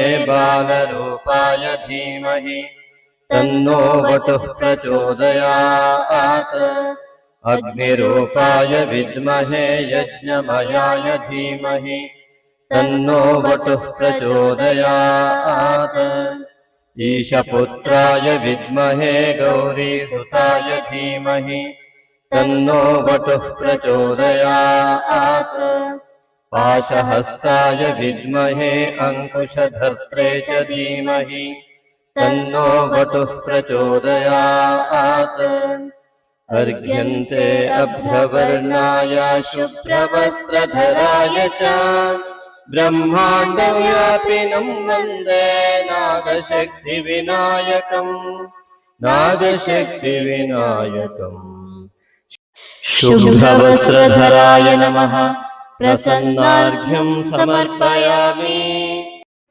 ಭಕ್ತಿಯಿಂದ ಪ್ರಾರ್ಥಿಸಿಕೊಳ್ಳುವುದು. ಹೇ ನಾಗಶಕ್ತಿ ವಿನಾಯಕ, ನಾನು ಮಾಡುವ ಎಲ್ಲ ಯೋಚನೆಗಳನ್ನು, ನಾನು ಮಾಡುವ ಎಲ್ಲ ಕೆಲಸಗಳನ್ನು, ನಾನು ಆಡುವ ಎಲ್ಲ ಮಾತುಗಳನ್ನು ನಿನಗೇ ಅರ್ಪಿಸುತ್ತೇನೆ, ನಿನ್ನ ಪಾದಾರವಿಂದಗಳಲ್ಲಿ ಅರ್ಪಿಸುತ್ತೇನೆ. ಹೇ ನಾಗಶಕ್ತಿ ವಿನಾಯಕ, ನನ್ನ ಯೋಚನೆಗಳೆಲ್ಲವೂ ಕೂಡ ನಿನ್ನ ಧ್ಯಾನ, ನಾನು ಮಾಡುವ ಕೆಲಸಗಳೆಲ್ಲ ನಿನ್ನ ಸೇವೆ, ನಾನಾಡುವ ಎಲ್ಲ ಮಾತುಗಳು ನಿನ್ನ ಸ್ತುತಿ.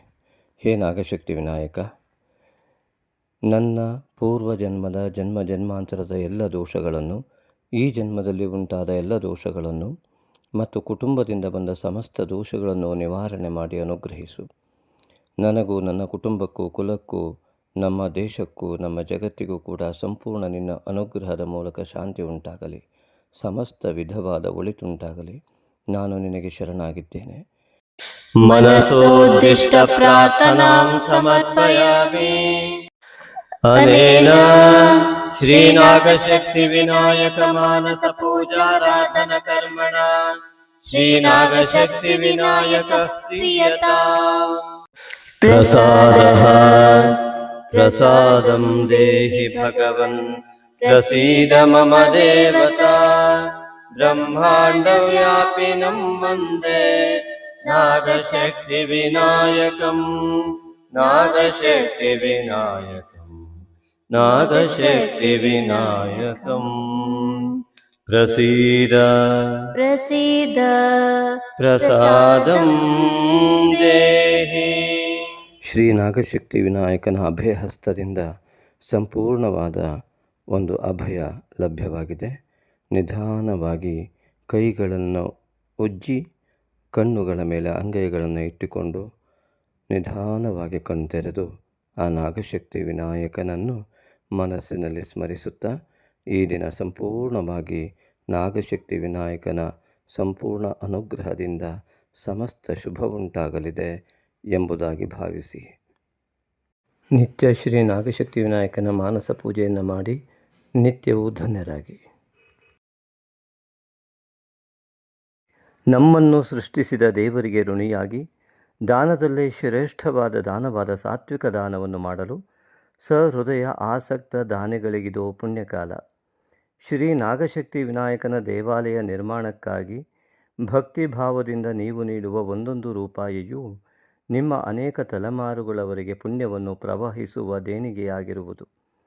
ಈಗಾಗಲೇ ಶಿವಮೊಗ್ಗದ ಶಕ್ತಿಧಾಮ ಟೌನ್ಶಿಪ್ನಲ್ಲಿ ನಿರ್ಮಾಣ ಹಂತದಲ್ಲಿರುವ ಶ್ರೀ ನಾಗಶಕ್ತಿ ವಿನಾಯಕನ ದೇವಾಲಯಕ್ಕೆ ಸುಮಾರು 1.5 ಕೋಟಿಯಷ್ಟು ನಿರ್ಮಾಣ ವೆಚ್ಚ ತಲುಪಬಹುದೆಂದು ಅಂದಾಜಿಸಿದ್ದು, ದೈವೇಚ್ಛೆಯಂತೆ ಭಕ್ತಿಯುಕ್ತ ಮುಕ್ತ ಮನಸ್ಸಿನಿಂದ 9448507161 ಈ ನಂಬರಿಗೆ ನಿಮಗೆ ದೇವಪ್ರೇರಣೆಯಾದಷ್ಟು ದೇಣಿಗೆಯನ್ನು ಫೋನ್ಪೇ ಅಥವಾ ಗೂಗಲ್ ಪೇ ಮಾಡಿ ರಿಸಿಪ್ಟನ್ನು ವಾಟ್ಸಪ್ ಮಾಡಿ ಟೆಂಪಲ್ ಅಥವಾ ದೇವಾಲಯವೆಂದು ನಮೂದಿಸಿದಲ್ಲಿ ಸೂಕ್ತ ದೇಣಿಗೆಗೆ ವಾಟ್ಸಪ್ನಲ್ಲಿ ರಶೀದಿ ಕಳುಹಿಸಲಾಗುವುದು.